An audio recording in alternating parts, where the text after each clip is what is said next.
വീണ്ടും വരുന്നവനാകുന്ന യേശു ക്രിസ്തുവിൻ്റെ നാമത്തിൽ നിങ്ങൾക്കെല്ലാവർക്കും എൻ്റെ സ്നേഹവന്ദനത്തെ ഇപ്പോൾ നേരം അറിയിക്കുകയാണ്. കർത്താവിൻ്റെ വലിയ കൃപയാൽ ഒരു ദിവസം കൂടെ കർത്താവിൻ്റെ പാദപീഠത്തിൽ കർത്താവിനെ മഹത്വപ്പെടുത്തുവാൻ കർത്താവ് ചെയ്ത അവസരങ്ങൾക്കായി ഞാൻ വീണ്ടും ദൈവത്തെ മഹത്വപ്പെടുത്തുന്നു. ഇന്ന് ഉപവാസ പ്രാർത്ഥന ദിവസം ഉപവസിച്ച് അവനോട് കൂടെ വസിക്കുന്ന ഒരു അനുഭവം നമ്മുടെ ജീവിതത്തിൽ കർത്താവ് നൽകിയിരിക്കുന്നുവല്ലോ. സ്തോത്രം. നമുക്ക് കർത്താവിനെ നമുക്ക് മഹത്വപ്പെടുത്താം. നമ്മുടെ വിശുദ്ധ കാര്യങ്ങൾ ദൈവത്തെ ഒന്ന് മഹത്വപ്പെടുത്തിയാട്ടെ. ഇന്ന് പകൽ നേരം കർത്താവിന്റെ സന്നിധിയിൽ നമ്മളായിരിക്കുമ്പോൾ നമ്മൾ സ്തോത്രം ഒരു വിധത്തിലും ക്ലേശങ്ങളോ കഷ്ടങ്ങളോ ഒക്കെ നമ്മൾ സഹിക്കേണ്ടി വന്നാലും കർത്താവിന്റെ നവീനമാകുന്ന കൃപ നമ്മെ ബലപ്പെടുത്തിക്കൊണ്ടിരിക്കുന്നു. അതുകൊണ്ട് നമ്മൾ ആരും ഭാരപ്പെടേണ്ട ആവശ്യമില്ല. ദൈവം കർത്താവിന്റെ പദ്ധതികൾ നമ്മുടെ നടുവിൽ വെളിപ്പെടുത്തുന്നു. നമ്മൾ സ്തോത്ര ബലത്തോടും ദൈവകൃപയിലും നമ്മൾ മുന്നേറുക. നമ്മൾ ഇന്ന് പകൽ നേരം സ്തോത്ര പരിശുദ്ധാത്മാവ് ഹൃദയത്തിൽ പ്രകാശിപ്പിച്ച ചില വചനങ്ങളെ ചിന്തിച്ചതിന് ശേഷം ദൈവസന്നിധിയിൽ താണിരിക്കാൻ ഞാൻ ക്രിസ്തുവിൽ ശരണപ്പെടുന്നു. ഹല്ലേലൂയ. നമ്മൾ ആത്മീക ജീവിതം എന്ന് പറഞ്ഞാൽ ദൈവത്തിന്റെ ആത്മാവിനാൽ നടത്തപ്പെട്ട് നമ്മൾ പല കാര്യങ്ങൾ ജീവിതത്തിൽ അഭ്യസിച്ച് നമ്മൾ വളർച്ച പ്രാപിക്കുന്നതിനെയാണ് ആത്മീക ജീവിതം എന്ന് പറയുന്നത്. ആത്മാവിൽ നമ്മൾ പഠിച്ചു വരുന്ന പല കാര്യങ്ങൾ സ്വതം നമ്മളുടെ ജീവിതത്തിൽ കർത്താവ് നമുക്ക് നൽകുകയും നമ്മളെ ഉപദേശിക്കുകയും നമ്മളെ വഴി നടത്തുകയും ചെയ്യുന്നു. പരിശുദ്ധാത്മാവ് നമ്മെ വഴി നടത്തുമ്പോൾ സ്വതന്ത്രം ദൈവത്തിന്റെ ഹിതത്തിനനുസരിച്ചായിരിക്കും നമ്മളെ കർത്താവ് തന്റെ ചുവടുകളെ നമ്മുടെ ജീവിതത്തിൽ വെപ്പിക്കുന്നത്. അപ്പോൾ പല കാര്യങ്ങൾ നമ്മുടെ ജീവിതത്തിൽ പുതുതായി ദൈവം അവതരിപ്പിക്കുകയും അറിയിക്കുകയും ചെയ്യും. എന്നാൽ അതേ കോഴ്സ്, ആത്മാവിലുള്ള കോഴ്സ് അറ്റൻഡ് ചെയ്യുന്ന ഒരു ഗ്രൂപ്പ് ഈ ഭൂമിയിലുണ്ട്. ഇത് ദൈവസഭ മാത്രമാണ്. അപ്പോൾ പരിശുദ്ധാത്മാവിനാൽ പരിചരിക്കപ്പെടാത്ത മനുഷ്യർ പുറത്തിരിക്കുന്നുണ്ടെങ്കിൽ അവർക്ക് ദൈവാത്മാവ് നടത്തപ്പെടുന്നവരുടെ വാക്കുകളും തീരുമാനങ്ങളും ഹല്ലേലൂയ നിശ്ചയങ്ങളും കൽപ്പനകളൊക്കെ കേൾക്കുമ്പോൾ ഭയങ്കര ഭാരം തോന്നും. കാര്യം അവർക്ക് ആത്മാവിൽ നടത്തപ്പെടുന്ന കാര്യങ്ങളെ കുറിച്ചുള്ള ബോധ്യമില്ലാത്തത് കൊണ്ട് അവർക്ക് എപ്പോഴും ഉള്ളത്തിൽ കലക്കവും സമാധാനവും ഇല്ലാത്ത അവസ്ഥയിലിരുന്നു. കംപ്ലീറ്റ് ചിന്തകളിലും ഭാരങ്ങളും കയറി വരുന്നത് സംശയത്തിന്റെ ധ്വനികളായിരിക്കും. എന്നാൽ ദൈവവചനം നമ്മൾ പഠിച്ചു വരുന്ന സമയത്തും ആത്മീക ജീവിതത്തിന്റെ പല ഹല്ലേലൂയ വഴിത്താരകളിലും ഇത് സംഭവിക്കുന്നു നമ്മൾ കാണുവാൻ സാധിക്കുന്നുണ്ട്. എന്നാൽ നമ്മൾ ഇന്ന് നോക്കുമ്പോൾ ചില വചനങ്ങളെ ചിന്തിക്കുവാൻ ഞാൻ ആഗ്രഹിക്കുന്നു. വിശേഷിച്ച് റോമാലേഖനം 8-ാം അധ്യായം നമ്മുടെ പ്രധാനപ്പെട്ട ഒരു പ്രസംഗ വിഷയമാണ്. 8-ാം അധ്യായത്തിൽ ചില വാക്യങ്ങൾ നമുക്കൊന്ന് എടുക്കണം. 8-ാം അധ്യായത്തെ കുറിച്ച് പറയുമ്പോൾ ദൈവാത്മാവിൽ നടത്തപ്പെടുന്നവർ നീതീകരിക്കപ്പെടുകയാണ്.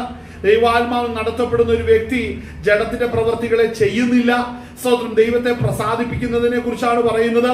അപ്പോൾ ഹല്ലേലൂയ പാപപ്രവൃത്തികളെ ജയിക്കുവാൻ ദൈവം വെച്ച ഒരു ഉപാധി എന്ന് പറയുന്നത് പരിശുദ്ധാത്മാവിന്റെ നിയന്ത്രണത്തിൽ നമ്മുടെ അവയവങ്ങളെ സമർപ്പിക്കുക എന്നുള്ള ഒരു വലിയ പദ്ധതിയിലാണ്.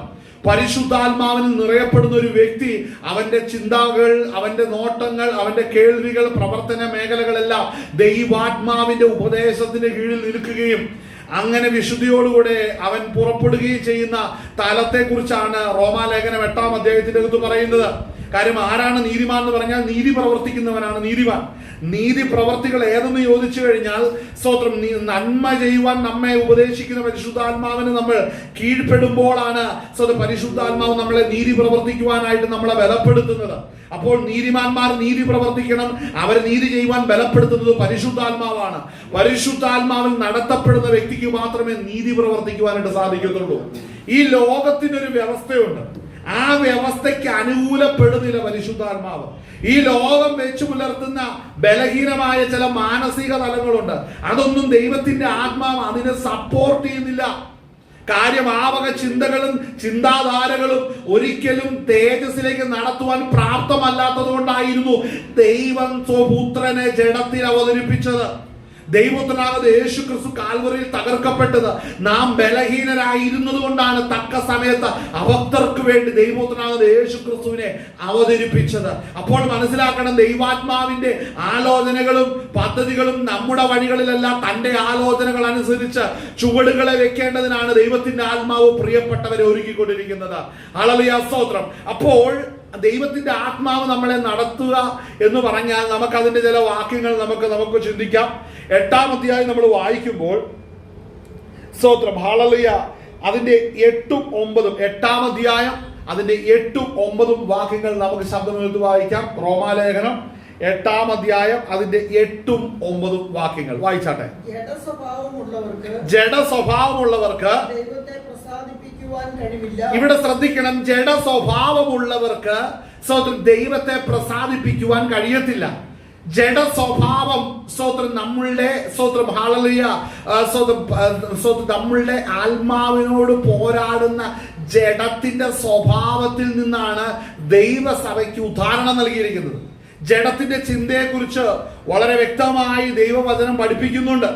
ഹല്ലേലൂയ. ജഡത്തിന്റെ ചിന്ത എന്താണെന്നുള്ളത് വളരെ വ്യക്തമായി ദൈവത്തിന്റെ വചനം നമുക്ക് ഓരോരുത്തരെയും നമ്മളെ പഠിപ്പിക്കുന്നുണ്ട്. ഗലാത്യലേഖനം 5-ാം അധ്യായം ഹല്ലേലൂയ സ്തോത്രം ഹല്ലേലൂയ അവിടെ 5-ാം അധ്യായം അതിന്റെ 16-ാം വാക്യം നമുക്കൊന്ന് വായിക്കാം. ഗലാത്യലേഖനം 5-ാം അധ്യായം അതിന്റെ 16-ാം വാക്യം ഒന്ന് വായിച്ചാട്ടെ. 5:16 വായിക്കുമ്പോൾ അവിടെ കിടക്കുന്ന വാക്യം ഇങ്ങനെയാണ്: ആത്മാവിനെ അനുസരിച്ച് നടക്കുവിൻ, എന്നാൽ നിങ്ങൾ ജഡത്തിന്റെ മോഹം നിവർത്തിക്കുകയില്ല. അപ്പോൾ ആത്മാവിനെ എന്ന് പറഞ്ഞാൽ പരിശുദ്ധാത്മാവിനെ അനുസരിച്ച് നടന്നാൽ ജഡത്തിന്റെ മോഹങ്ങൾ നിവർത്തിക്കുകയില്ല. അനേകർ പരാജയപ്പെടുന്ന ജഡത്തിന്റെ മോഹങ്ങളെ ജയിക്കുവാനാണ് അനേകർ പരാജയപ്പെട്ടുകൊണ്ടിരിക്കുന്നത്. ഹല്ലേലൂയ. വാക്യം ഒന്ന് വായിച്ചാട്ടെ. ഹല്ലേലൂയ ഒന്ന് വായിച്ചാട്ടെ. ഗലാത്യലേഖനം 5-ാം അധ്യായം ഹല്ലേലൂയ സ്തോത്രം ഹല്ലേലൂയ. ആത്മാവിനെ അനുസരിച്ച് നടക്കുവിൻ, എന്നാൽ നിങ്ങൾ ജഡത്തിന്റെ മോഹം നിവർത്തിക്കുകയില്ല ഞാൻ പറയുന്നു. ജഡാഭിലാഷം ആത്മാവിനും ആത്മാഭിലാഷം ജഡത്തിനും വിരോധമായിരിക്കുന്നു. നിങ്ങൾ ഇച്ഛിക്കുന്നത് ചെയ്യാതെ വണ്ണം അവ തമ്മിൽ പ്രതികൂലമല്ലോ. ആത്മാവിനെ അനുസരിച്ച് നടക്കുന്നു എങ്കിൽ നിങ്ങൾ ന്യായപ്രമാണത്തിന് കീഴുള്ളവരല്ല. ഇവിടെ ശ്രദ്ധിക്കണം, ആത്മാവിനെ അനുസരിച്ച് നടക്കുന്നുവെങ്കിൽ നിങ്ങൾ ന്യായപ്രമാണത്തിന് കീഴുള്ളവരല്ല. അപ്പൊ ന്യായപ്രമാണത്തിന് കീഴിൽ ആരാണ് വരുന്നത്? പാപത്തെ അനുസരിക്കുന്നവരാണ്. ആരാണ് പാപികൾ? പരിശുദ്ധാത്മാവ് ഇല്ലാത്തവരാണ് പാപികൾ. പരിശുദ്ധാത്മാവിനെ അനുസരിച്ച് ജീവിക്കാത്തവരാണ് പാപികൾ. പരിശുദ്ധാത്മാവ് വസിക്കാത്തവരാണ് പാപികൾ. പരിശുദ്ധാത്മാവ് ഇല്ലാത്ത ഏത് വ്യക്തിയും സഭയ്ക്കകത്തിരുന്നാൽ അവൻ പാപിയുടെ ലിസ്റ്റിലാണ് ദൈവത്തിന്റെ വചനം കണക്കാക്കുന്നുള്ളൂ. Amen hallelujah. അവൻ ദൈവാത്മാവിന് കീഴ്പ്പെടാൻ കഴിയത്തില്ലാതെ അവന്റെ മനസ്സിനെ കെട്ടഴിച്ചു വിട്ട് പഠിപ്പിച്ചിട്ടുണ്ടെങ്കിൽ അവൻ സ്തോത്രം ഹല്ലേലൂയ കടക്കാരനാകുന്നത് പാപത്തിന്റെ പ്രമാണത്തോടാണ്. ഹല്ലേലൂയ. ഇതിനെ തിരിച്ചറിയേണ്ട ഒരു വാക്യമാണ് നമ്മൾ വായിച്ച ഗലാത്യലേഖനം. നമ്മളിത് വായിച്ചു സ്തോത്രം. ഇവിടെ വായിച്ച ആ വാക്യം നമ്മൾ 2-3 വാക്യം നമ്മൾ ക്ലോസ് ചെയ്ത് നമ്മൾ വായിക്കണം. നമുക്കൊന്ന് മടങ്ങി വരാം. റോമാലേഖനത്തിൽ മടങ്ങി വരണം. നമുക്ക് എഫേസ്യ ലേഖനത്തിലേക്ക് ഒന്ന് കടന്നു വരണം. റോമാലേഖനം നമ്മൾ മടങ്ങി വരാം. നമുക്ക് അതിന്റെ ആ വായിച്ച വാക്യം 8-ാം അധ്യായം സ്തോത്രം ഹല്ലേലൂയ 8-ന്റെ 8 വായിച്ചത്. ജഡസ്വഭാവമുള്ളവർക്ക് ദൈവത്തെ പ്രസാദിപ്പിക്കുവാൻ സ്തോത്രം കഴിവില്ല. നിങ്ങളോ ദൈവത്തിന്റെ ആത്മാവ് നിങ്ങളിൽ വസിക്കുന്നു എന്ന് വരികിൽ ജഡസ്വഭാവമുള്ളവരല്ല ആത്മസ്വഭാവമുള്ളവരത്രേ. അപ്പൊ പരിശുദ്ധാത്മാവ് വസിക്കുന്ന വ്യക്തി, അതായത് മനസ്സിലാക്കണം, പരിശുദ്ധാത്മാവ് വസിക്കുന്ന വ്യക്തി എന്ന് പറഞ്ഞാൽ പുറമേ ഉള്ള സ്തോത്രം ഒന്നിലുമല്ല, അകത്തുള്ള സ്തോത്രം ചേഞ്ചിനെ വ്യക്തമാക്കിയാണ് അപ്പോസ്തലൻ ഇവിടെ കാണിക്കുന്നത്. അകമേ ചില വ്യത്യാസങ്ങൾ സ്തോത്രം അവിടെ കാണുന്നുണ്ട്. അവിടെ അകമയുള്ള വ്യത്യാസങ്ങൾ എന്ന് പറഞ്ഞാൽ സ്തോത്രം അകമേ ഒരു ജയം വെളിപ്പെടണം, അകമേ ഒരു ക്രമീകരണം വെളിപ്പെടണം. ഹല്ലേലൂയ. നമ്മൾ എഫേസ്യ ലേഖനം നമ്മൾ വായിക്കുമ്പോൾ, എഫേസ്യ ലേഖനം 5-ാം അധ്യായത്തിൽ നമ്മൾ വായിക്കുമ്പോൾ പരിശുദ്ധാത്മാവിനെ പ്രാപിച്ച ഒരു വ്യക്തി, ആ വ്യക്തിയുടെ ജീവിതത്തിൽ പലവിധ പാപ സ്വഭാവങ്ങൾ കടന്നു വരാം. ആ പാപ സ്വഭാവം അവന് കടന്നു വരുമ്പോൾ നമ്മൾ വായിക്കുന്ന 5-ാം അധ്യായം നമ്മൾ കാണുമ്പോൾ സ്തോത്രം അവിടെ വായിക്കുന്ന 5-ാം അധ്യായത്തിന്റെ 9-ാം വാക്യം നമുക്കൊന്ന് വായിക്കാം. സ്തോത്രം. ചുമയില്ലാത്ത മറ്റൊരു വ്യക്തി വായിക്കണം കേട്ടോ. വായിച്ചാട്ടെ. കർത്താവിന് പ്രസാദമായത് എന്തെന്ന്. അപ്പൊ കർത്താവിനെ പ്രസാദിപ്പിക്കണമെങ്കിൽ പരിശുദ്ധാത്മാവ് വേണം. പരിശുദ്ധാത്മാവിൽ നിറയപ്പെടാത്തൊരു വ്യക്തി ഒരിക്കലും ദൈവത്തെ പ്രസാദിപ്പിക്കാമെന്ന് വിചാരിക്കരുത്. ഒത്തിരി പേര് അഭിഷേകമില്ലാതെ സഭയ്ക്കകത്ത് വന്നിരുന്ന് അപ്പൻ കളിക്കാൻ അമ്മ കളിക്കാനൊക്കെ തുടങ്ങും. പക്ഷേ മനസ്സിലാക്കണം, ഇതിലൊന്നും തന്നെ ദൈവത്തിന് പ്രസാദമില്ല. ദൈവത്തിന്റെ പ്രസാദം ഏതാ നമ്മൾ വചനത്തിൽ നിന്ന് തന്നെ നമ്മൾ ഗ്രഹിക്കണം. ഇവിടെ തിരിച്ചറിയണം, നമ്മൾ വായിക്കാൻ ശ്രമിക്കണം. കർത്താവിന് പ്രസാദമായത് എന്തെന്ന് പരിശോധിച്ചുകൊണ്ട് അപ്പൊ പ്രസാദിപ്പിക്കണമെന്നുണ്ടെങ്കിൽ വെളിച്ചത്തിൽ വസിക്കണം. ഇരുട്ടിൽ ഇരുന്നാൽ പറ്റില്ല. വെളിച്ചത്തിൽ വസിച്ചാലേ ദൈവത്തിനെ പ്രസാദിപ്പിക്കാൻ കഴിയത്തുള്ളൂ. അപ്പോൾ വെളിച്ചത്തിൽ വസിക്കുകയും വേണം, ദൈവത്തെ പ്രസാദിപ്പിക്കുകയും ചെയ്യണം. അപ്പോൾ വെളിച്ചത്തിൽ വസിക്കുക എന്ന് പറഞ്ഞാൽ എന്താണ്? പൗലോസ് അടുത്ത വാക്യങ്ങളിൽ പറയുന്നുണ്ട്, വായിച്ചേ. സകല സൽഗുണവും നീതിയും അതായത് പരിശുദ്ധാത്മാവിൽ നിറയപ്പെടുമ്പോഴാണ് നിനക്ക് നീതിയും സത്യവും സൽഗുണവും സൽഫലങ്ങളും അറിയത്തുള്ളൂ. ചിലർ ജഡത്തിൽ ഇരുന്നുകൊണ്ട് രക്ഷിക്കപ്പെടുപോലും രക്ഷിക്കപ്പെടാത്തവർ വരെ ഇരുന്നുകൊണ്ട് സ്നേഹത്തെക്കുറിച്ചും ദയയെക്കുറിച്ചും കരുണയെക്കുറിച്ചൊക്കെ വാദോരം പറയുകയും അഭിഷേകം മാത്രമില്ല ബാക്കി എല്ലാ ഉപദേശമായിട്ട് നടക്കുന്ന ഓന്തുകളുടെ സ്വഭാവമുള്ളവരുണ്ട്. മനസ്സിലാക്കണമേ, അവർ വഞ്ചനയുടെ വഴിയിലാണ്. വചനം വ്യക്തമായിട്ട് പറയുന്നു, പരിശുദ്ധാത്മാവ് നിറയപ്പെടണം. പരിശുദ്ധാത്മാവ് നടത്തപ്പെടുന്നെങ്കിൽ മാത്രമേ നീതിയുടെ വഴിയിലേക്ക് കഴിയുന്നു അവൻ ചലിക്കുവാനായിട്ട് കഴിയത്തുള്ളൂ. ദൈവത്തിന്റെ വചനം പറയുന്നതാണ്, കർത്താവിന് പ്രസാദമായത് എന്തെന്ന് പരിശോധിച്ചുകൊണ്ട് വെളിച്ചത്തിലുള്ളവരായി അടുത്ത സ്തോത്രം സകല സൽഗുണവും അപ്പം എന്തൊക്കെ കാര്യമാണ്? സൽഗുണം, നീതി, സത്യം. ഇതാണ് വെളിച്ചത്തിന്റെ ഫലം എന്ന് പറയുന്നത്. അനേകർക്ക് വെളിച്ചത്തിന്റെ ഫലമില്ല. നീ വെളിച്ചത്തിൽ ഇരിക്കുന്നെങ്കിൽ വെളിച്ചത്തിന്റെ ഫലം പറയണം. മനസ്സിലാക്കണം, വെളിച്ചത്തിൽ ഇരിക്കുന്നവൻ പറയും, ഞാൻ ഇതുവരെ ഇരുട്ടിലായിരുന്നു, ഞാൻ വെളിച്ചത്തിൽ വന്നതുകൊണ്ടാണ് എനിക്ക് വ്യക്തമായി കാണാൻ കഴിഞ്ഞത്. അങ്ങനെയാണ് രക്ഷിക്കപ്പെട്ടവൻ പറയും. എന്ത് പറയുമെന്നറിയാവോ? ഞാൻ പാപത്തിലായിരുന്നു പ്രിയപ്പെട്ടവരെ, ഞാൻ രക്ഷിക്കപ്പെട്ട് സ്നാനപ്പെട്ട് എന്റെ പാപങ്ങളെ ഏറ്റുപറഞ്ഞ് സ്നാനപ്പെട്ടപ്പോഴാണ് എന്നിൽ പരിശുദ്ധാത്മാവ് വന്നത്. പരിശുദ്ധാത്മാഭിഷേകം പ്രാപിച്ച നാൾ മുതലാണ് ഞാൻ വിശുദ്ധ ജീവിതം ആരംഭിച്ചത്. ഞാൻ നീതിയും ന്യായവും അറിയുവാൻ തുടങ്ങിയത്, ശരിയും തെറ്റും ഗ്രഹിക്കാൻ തുടങ്ങിയത്, ദൈവത്തിന് പ്രസാദമായതെന്ന് മനസ്സിലാക്കാൻ തുടങ്ങിയത് പരിശുദ്ധാത്മാവിന്റെ അഭിഷേകം പ്രാപിച്ചതിന് ശേഷമാണെന്ന്. സ്തോത്രം. അങ്ങനെയുള്ള വെളിച്ചത്തിലിരിക്കുന്നവര് പറയും, മറ്റുള്ളവർ പറയും ഇതിലൊന്നും വലിയ കാര്യമൊന്നും ഇല്ലെന്ന്, ഇങ്ങനെ നമ്മൾ നേരെ ജീവിച്ചാൽ മതി എന്ന് പറഞ്ഞ് വഞ്ചനയുടെ ആത്മാവ് സംസാരിക്കും. ഈ വഞ്ചനയുടെ ആത്മാവ് കേട്ടാ തോന്നും അവൻ ഭക്തനാണെന്നല്ല, വഞ്ചനയുടെ ആത്മാവാണ്. അതുകൊണ്ട് ശ്രദ്ധിക്കണേ, ഓരോരുത്തരും നടക്കുന്നത് ഏത് ആത്മാവിലാണെന്ന് വളരെ ശ്രദ്ധിച്ചോണം.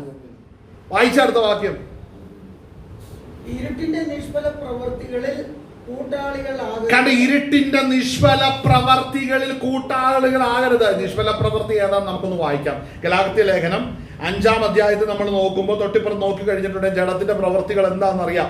അവിടെ 5:19 ജഡത്തിന്റെ പ്രവൃത്തികളോ ദുർനടപ്പ്, അശുദ്ധി, ദുഷ്കാമം, വിഗ്രഹാരാധന, ആഭിചാരം, പക, പിണക്കം, ജാരശങ്ക, ക്രോധം, ശാഠ്യം. സ്തോത്രം. അടുത്തത് ദ്വന്ദ്വപക്ഷം, അസൂയ, മദ്യപാനം, വെറിക്കൂത്ത് മുതലായവ എന്ന് വെളിവാകുന്നു. ഈ വക പ്രവർത്തിക്കുന്നവർ ദൈവരാജ്യം അവകാശമാക്കും. നമുക്ക് നല്ല പരിചയമുള്ള വാക്യ. ഇതൊരു കാര്യം ശ്രദ്ധിക്കണം, ഇത് പുറത്ത് പ്രവർത്തിച്ചതിന് ശേഷമുള്ള കാര്യം പറയുന്നത്. പ്രവർത്തിക്കുന്നതിന് മുമ്പുള്ള ഒരു സ്റ്റേജ് ഉണ്ട്.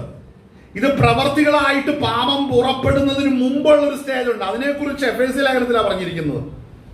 എന്താണ് അവിടെ പറഞ്ഞ? നമ്മൾ വായിച്ച 5-ാം അധ്യായത്തിൽ വരുമ്പോൾ അതിന്റെ 11-ാം വാക്യം, ഇരുട്ടിന്റെ നിഷ്ഫല പ്രവൃത്തികളിൽ കൂട്ടാളികൾ ആകരുത്.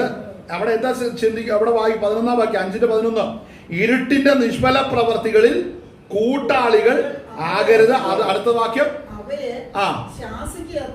അപ്പോൾ ശ്രദ്ധിക്കണം, പാപം പ്രവർത്തിക്കുന്നതിന് മുമ്പുള്ള സ്റ്റേജിനെ കുറിച്ച് പൗലോസ് ഇവിടെ പറയുക. ആ സ്റ്റേജ് എപ്പോഴാണ്, എങ്ങനെയാണ് വരുന്നത്? ആദ്യം ഇത് ഹൃദയത്തിൽ മോഹങ്ങളായിട്ടാണ് വരുന്നത്. ഈ പറയപ്പെട്ട കാറ്റഗറിയിലുള്ള ഓരോ കാര്യങ്ങൾ ആദ്യം ഹൃദയത്തിൽ മോഹങ്ങളായിട്ടാണ് വരുന്നത്.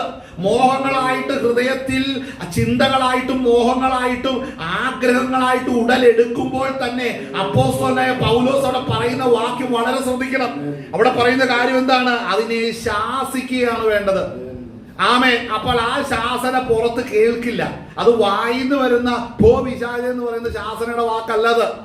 ഇതെങ്ങനെയാണ്? ദൈവാത്മാവിൽ ഈ ഹൃദയത്തിൽ വരുന്ന മോഹങ്ങളെ ശാസിക്കണം. അഭിഷേകത്തിന്റെ നിറവിലിരിക്കുന്ന പ്രിയപ്പെട്ടവർ ഹൃദയത്തിൽ ചിന്ത ഉദിക്കുമ്പോഴേ ശാസിക്കണം. അങ്ങനെയുള്ളവരാണ് വിശുദ്ധന്മാർ. മനസ്സിലാകുന്നുണ്ടോ? ചിലർക്ക് ഈ കാര്യം മാത്രം പിടി കിട്ടത്തില്ല. അത് കിട്ടാത്തതിന് കാരണവും വചനം പറയുന്നുണ്ട്. ആമേൻ. എന്തുകൊണ്ടാണ് ഈ പറയുന്ന കാര്യങ്ങളൊക്കെ ജീവിതത്തിൽ വെളിപ്പെടാതെ കിടക്കുന്നതെന്ന് നമുക്കവിടെ ചിന്തിക്കാം. എന്നാൽ ശ്രദ്ധിക്കണം, ഹൃദയത്തിൽ പുറമെ ഒരുത്തൻ നുണ പറയുമ്പോൾ നമ്മൾ അവിടെ, ഞാൻ കേട്ടിട്ട് ഗലാത്യ ലേഖനം നമ്മൾ വായിക്കുമ്പോൾ ഈ ജഡത്തിന്റെ പ്രവർത്തികളെ കുറിച്ച് പറയുമ്പോൾ പറയും ദുർനടപ്പും അശുദ്ധിയും ദുഷ്കാമവും വിഗ്രഹാരാധനയും ആഭിചാരവും പകയും പിണക്കവും ജാരസംഖ്യ. ഈ പകയും പിണക്കമൊന്നും ഇല്ലാത്ത ആരാ ഉള്ള വിശ്വാസത്തിൽ തന്നെ? പകയുള്ളവരുണ്ട്, പിണക്കമുള്ളവരുണ്ട്, ശാഠ്യമുള്ളവരുണ്ട്, ശാഠ്യമില്ലാത്തവരുണ്ടോ? അപ്പൊ ഇതൊക്കെ പുറത്തു വരുന്നതിന് മുമ്പ് അകത്തെ ട്രീറ്റ്മെന്റ് ചെയ്യാനാ ദൈവത്തിന്റെ അഭിഷേകം നൽകിയിരിക്കുന്നത്. അകത്ത് തന്നെ വെച്ച് ഇതിനെ ട്രീറ്റ് ചെയ്യണം. എങ്ങനെ? അതിനൊരു പ്രോപ്പർ ചാനലായിട്ട് അതിനൊരു ഒരു ഹീലിംഗ് വരണം. അതൊരു ഇന്റേണൽ ഹീലിംഗ് ആണ്. ആന്തരിക സൗഖ്യം എന്ന് പറഞ്ഞാൽ എന്താ മനസ്സിലായത്? ആന്തരിക സൗഖ്യം എന്ന് പറഞ്ഞാൽ നിന്റെ ഹൃദയത്തിലിരിക്കുന്ന പാപം തല പൊക്കുമ്പോഴേ അതിന്റെ മോഹത്തെ ഒടിച്ചു കളയുവാനാണ് അഭിഷേകം നൽകിയിരിക്കുന്നത്. അതിനെ ശാസിക്കുക എന്നുള്ള പദം കൊണ്ട് എഫേസ്യ ലേഖനത്തിന്റെ അകത്ത് പൗലോസ് ഉദ്ധരിച്ചിരിക്കുന്നു. അതിന്റെ അർത്ഥം എന്താ?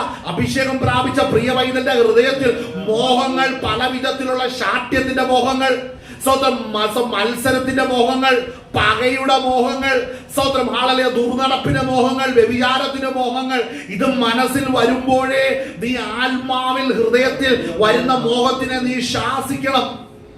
ഇത് നടക്കാത്ത ബിരുദന്മാര് പുറത്ത് നല്ല പിള്ള ചമഞ്ഞ് നടക്കും, പക്ഷെ നീ അകത്ത് വെറും കല്ലറയാണെന്ന് മനസ്സിലാക്കണം. ഹല്ലേലൂയ. അപ്പോൾ മനസ്സിലാക്കണം, അകമേ ക്ലാരിറ്റി വരാനാ ദൈവത്തിന്റെ ആത്മാവ് ഇടപെടുന്നത്. ചിലരുടെ കേസ് എന്നാന്ന് പറഞ്ഞാൽ പുറത്ത് ഇങ്ങനെ പ്രകടമായിട്ട് വരും, പലതും പുറത്ത് പ്രകടമായിട്ട് വരുമ്പോഴാണ് പിടിക്കുന്നത്. നിന്റെ അകത്ത് ക്ലാരിറ്റി ഇല്ലാതെ വരുമ്പോഴാണ് പുറത്ത് വെളിപ്പെട്ട് വരുന്നത്. ശ്രദ്ധിക്കണം, പുറത്ത് ഏതൊരുത്തരും പിടിക്കപ്പെടുന്നത് എപ്പോഴാണ്? എന്തുകൊണ്ടാന്ന് ചോദിച്ചാൽ അകത്ത് നാളുകൾക്ക് മുമ്പേ ഈ പാപം വർക്ക് ചെയ്യാൻ തുടങ്ങി. പാപം ഏത് പാപമാണോ ഹൃദയത്തിൽ പ്രവർത്തനം ആരംഭിച്ചത്, നാളുകൾക്ക് മുമ്പേ അകത്ത് പിശാച് പണി തുടങ്ങി. ആ പണി തുടങ്ങി പണിത് ഒരു ദിവസം പുറത്ത് ചാടിയപ്പോ നാട്ടുകാർ കണ്ടു, വീട്ടുകാർ കണ്ടു. പക്ഷെ ആ നാട്ടുകാരും വീട്ടുകാരും കാര്യങ്ങൾ കണ്ടു കഴിഞ്ഞപ്പോ ഇപ്പൊ കാണുന്ന എന്താണെന്ന് വെച്ചാൽ പുറമെ ഈ കാര്യം പ്രകടമായിട്ട് വന്നു. ഇത് ഇന്ന് തുടങ്ങിയതല്ല, ഇതിന്റെ പിന്നിൽ ഒരു വേരുണ്ട്. അത് നാളുകളും വർഷങ്ങളും പുറകെ കിടപ്പുണ്ട്. അത് അറുത്ത് കളയാതെയാണെന്ന് ഓർക്കട്ടെ ഇവൻ ഈ ഓട്ടം മുഴുവൻ ഓടിയത്. അപ്പോൾ ശ്രദ്ധിക്കണേ, പാപത്തെ പിടിക്കുക എന്നൊക്കെ പറയുന്നത് ഈസിയായ കാര്യമല്ല. ഈ പറയുന്ന കാര്യങ്ങളിൽ ഒരു ക്ലാരിറ്റി വരണം. ഹല്ലേലൂയ, സ്തോത്രം. അഭിഷേകം ഇല്ലെങ്കിൽ അഭിഷേകം പ്രാപിക്കണം. ശ്രദ്ധിച്ചേ, പരിശുദ്ധാത്മ അഭിഷേകം ഇല്ലെങ്കിൽ അഭിഷേകം പ്രോപ്പർ ചാനലിൽ അത് പ്രാപിച്ച് ബലപ്പെട്ടെങ്കിലേ കഴിയത്തുള്ളൂ. ശ്രദ്ധിക്കണം, പരിശുദ്ധാത്മാഭിഷേകം പ്രാപിച്ചവർ ഇത് അറിയാം, ഇങ്ങനെയാ കാര്യങ്ങൾ നടക്കുന്നതെന്ന് അറിയാം. ആത്മാവനെ ഉപദേശിക്കുകയും പഠിപ്പിക്കുകയും ചെയ്യും. ഇത് കണ്ടോണ്ട് അവന് നേരെ കൊഞ്ഞണം കുത്തിയിട്ട് കാര്യമുണ്ടോ? മത്സരിച്ചിട്ട് കാര്യമുണ്ടോ?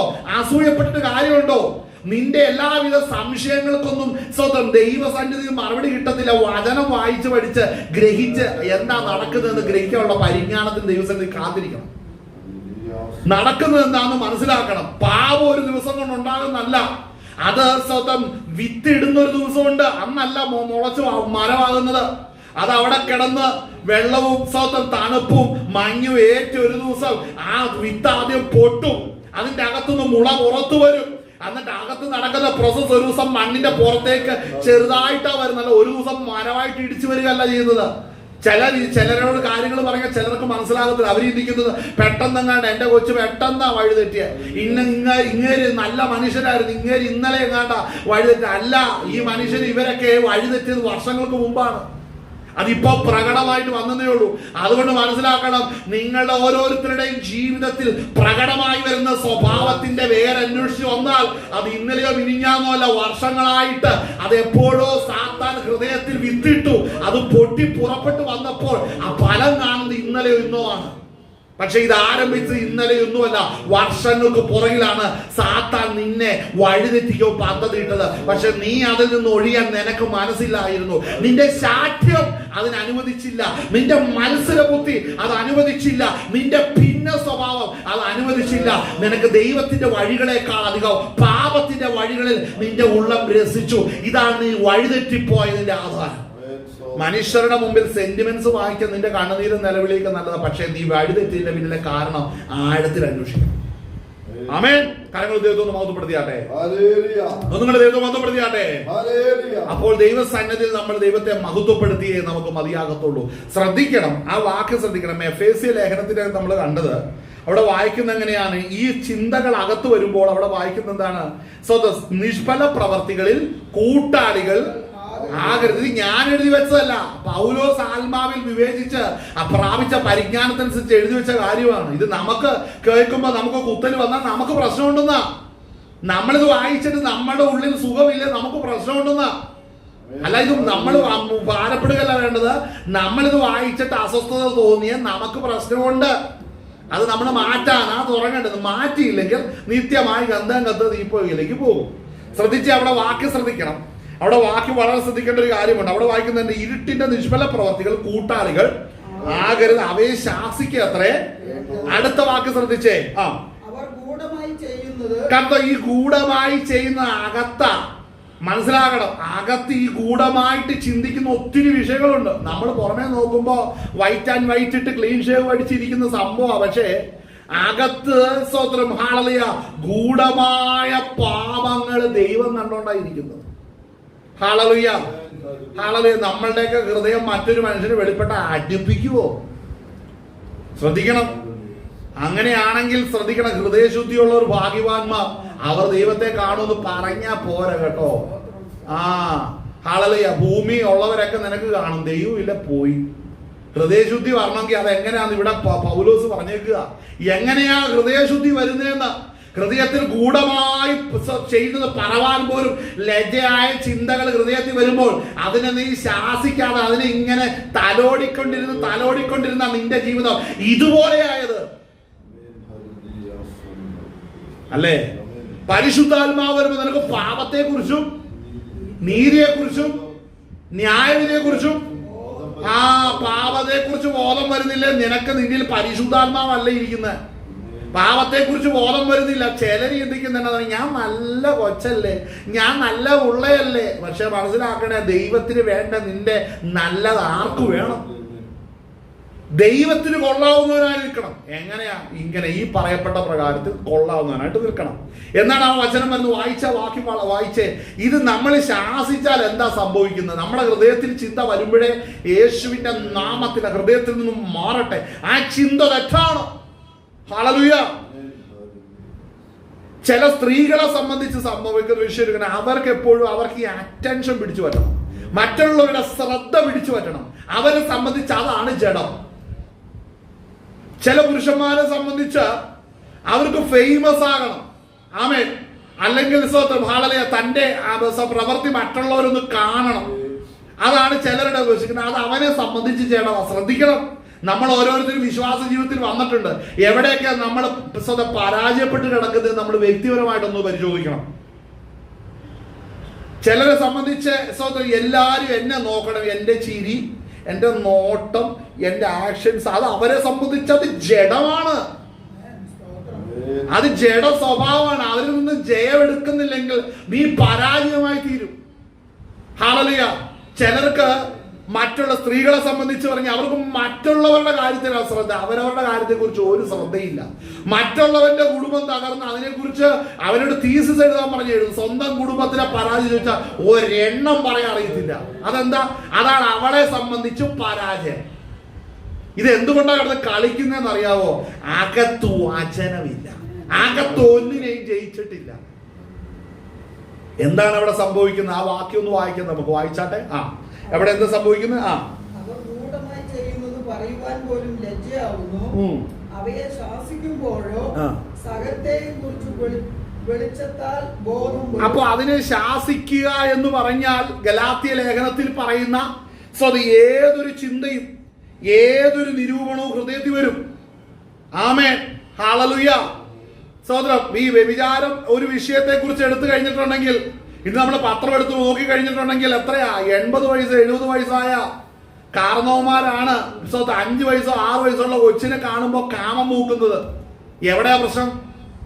എവിടെയാ പ്രശ്നം? ഒന്ന് ചിന്തിച്ചേ. നമ്മൾ അതിനെക്കുറിച്ച് മാത്രം പറയും. മറ്റൊരു വിഷയം, പണം കാണുമ്പോ ആമേൻ പണത്തോടുള്ള ആർത്തി വിടാത്ത ആരെങ്കിലും ഉണ്ടോ? പണം കണ്ടു കഴിഞ്ഞപ്പോ ഇടത്ത് വരെ പണമില്ലാതെ പറ്റുമോ ഒന്ന് പറഞ്ഞ് രണ്ട് പറഞ്ഞ് പിന്നെ കലക്കവ. എന്താ വിഷയം? അവർക്ക് ദ്രവ്യാഗ്രഹ ഹൃദയത്തിൽ കിടക്കുക. പറയുമ്പോ സ്തോത്രം പറയും, പ്രാർത്ഥിക്കും. അപ്പൊ സ്തോത്രം 15-20 മിനിറ്റ് കൊടുത്ത് നല്ല വചനവും പറയും. നീ ദ്രവ്യാഗ്രഹിയാണ്. വിഷയം പറഞ്ഞ നിന്റെ ഹൃദയത്തിൽ ദ്രവ്യാഗ്രഹം വരുമ്പോൾ ഈ എഫേസ്യ ലേഖനത്തിന്റെ അകത്ത് കണ്ട് നമ്മുടെ വാക്യപ്രകാരം അതിനെ ശാസിക്കണം. അയ്യോ, ഞാൻ ദൈവവൈതലാണ്. ഈ ചിന്ത ദ്രവ്യാഗ്രഹമല്ലേ ഈ ഹൃദയത്തിൽ കൂടെ വരുന്നത്? ഇത് എന്റെ ഹൃദയത്തിൽ ഇരുന്നാൽ എന്നെ വഴിതെറ്റിക്കൂലോ. എന്റെ ഹൃദയത്തിൽ ദ്രവ്യാഗ്രഹം പാടില്ലെന്ന് പറയണമെന്നുണ്ടെങ്കിൽ പരിശുദ്ധാത്മാവ് വേണം. ഹല്ലേലൂയ. വായിച്ച വാക്യം വേഗം വായിക്ക. അവയെ ശാസിക്കുമ്പോഴോ സകലത്തെയും കുറിച്ച് വെളിച്ചത്താൽ ബോധം വരും. അപ്പൊ വെളിച്ചത്താൽ ബോധം വരും എന്ന് പറഞ്ഞാൽ നമ്മൾ അതിനെ ബലം, അത് പരിശുദ്ധാത്മാവ് നമ്മളിൽ വസിക്കുന്ന എന്തിനാണെന്നറിയാവോ? നമ്മൾ ആന്തരിക പാപങ്ങളെ വെറുക്കാൻ ദൈവത്തിന്റെ ആത്മാവ് നമ്മളെ ശക്തിപ്പെടുത്തുകയാണ്. പരിശുദ്ധാത്മാവ് നമ്മുടെ ഹൃദയത്തിൽ ബലപ്പെടുത്തുന്ന എന്തിനാണെന്നറിയാവോ? ഹൃദയത്തിൽ സാത്താൻ വരും. ഈ സാത്താൻ എവിടെ വരുന്നേ? പെരക്കകത്തും ബെഡ്റൂമിലും ആളറിയ, പിന്നെ ലിവിംഗ് റൂമിലാണോ പിശാച് വരുന്നേ? പിശാച് എവിടാ വരുന്നത്? പിശാച് വരുന്ന ആദ്യമാണ് നിന്റെ ബുദ്ധിമണ്ഡലത്തിലാ പിശാച് വിഷം കൊണ്ടിടാൻ വരുന്നത്. നിന്റെ മനസ്സിൽ വിഷം കൊണ്ടിടാൻ വരും.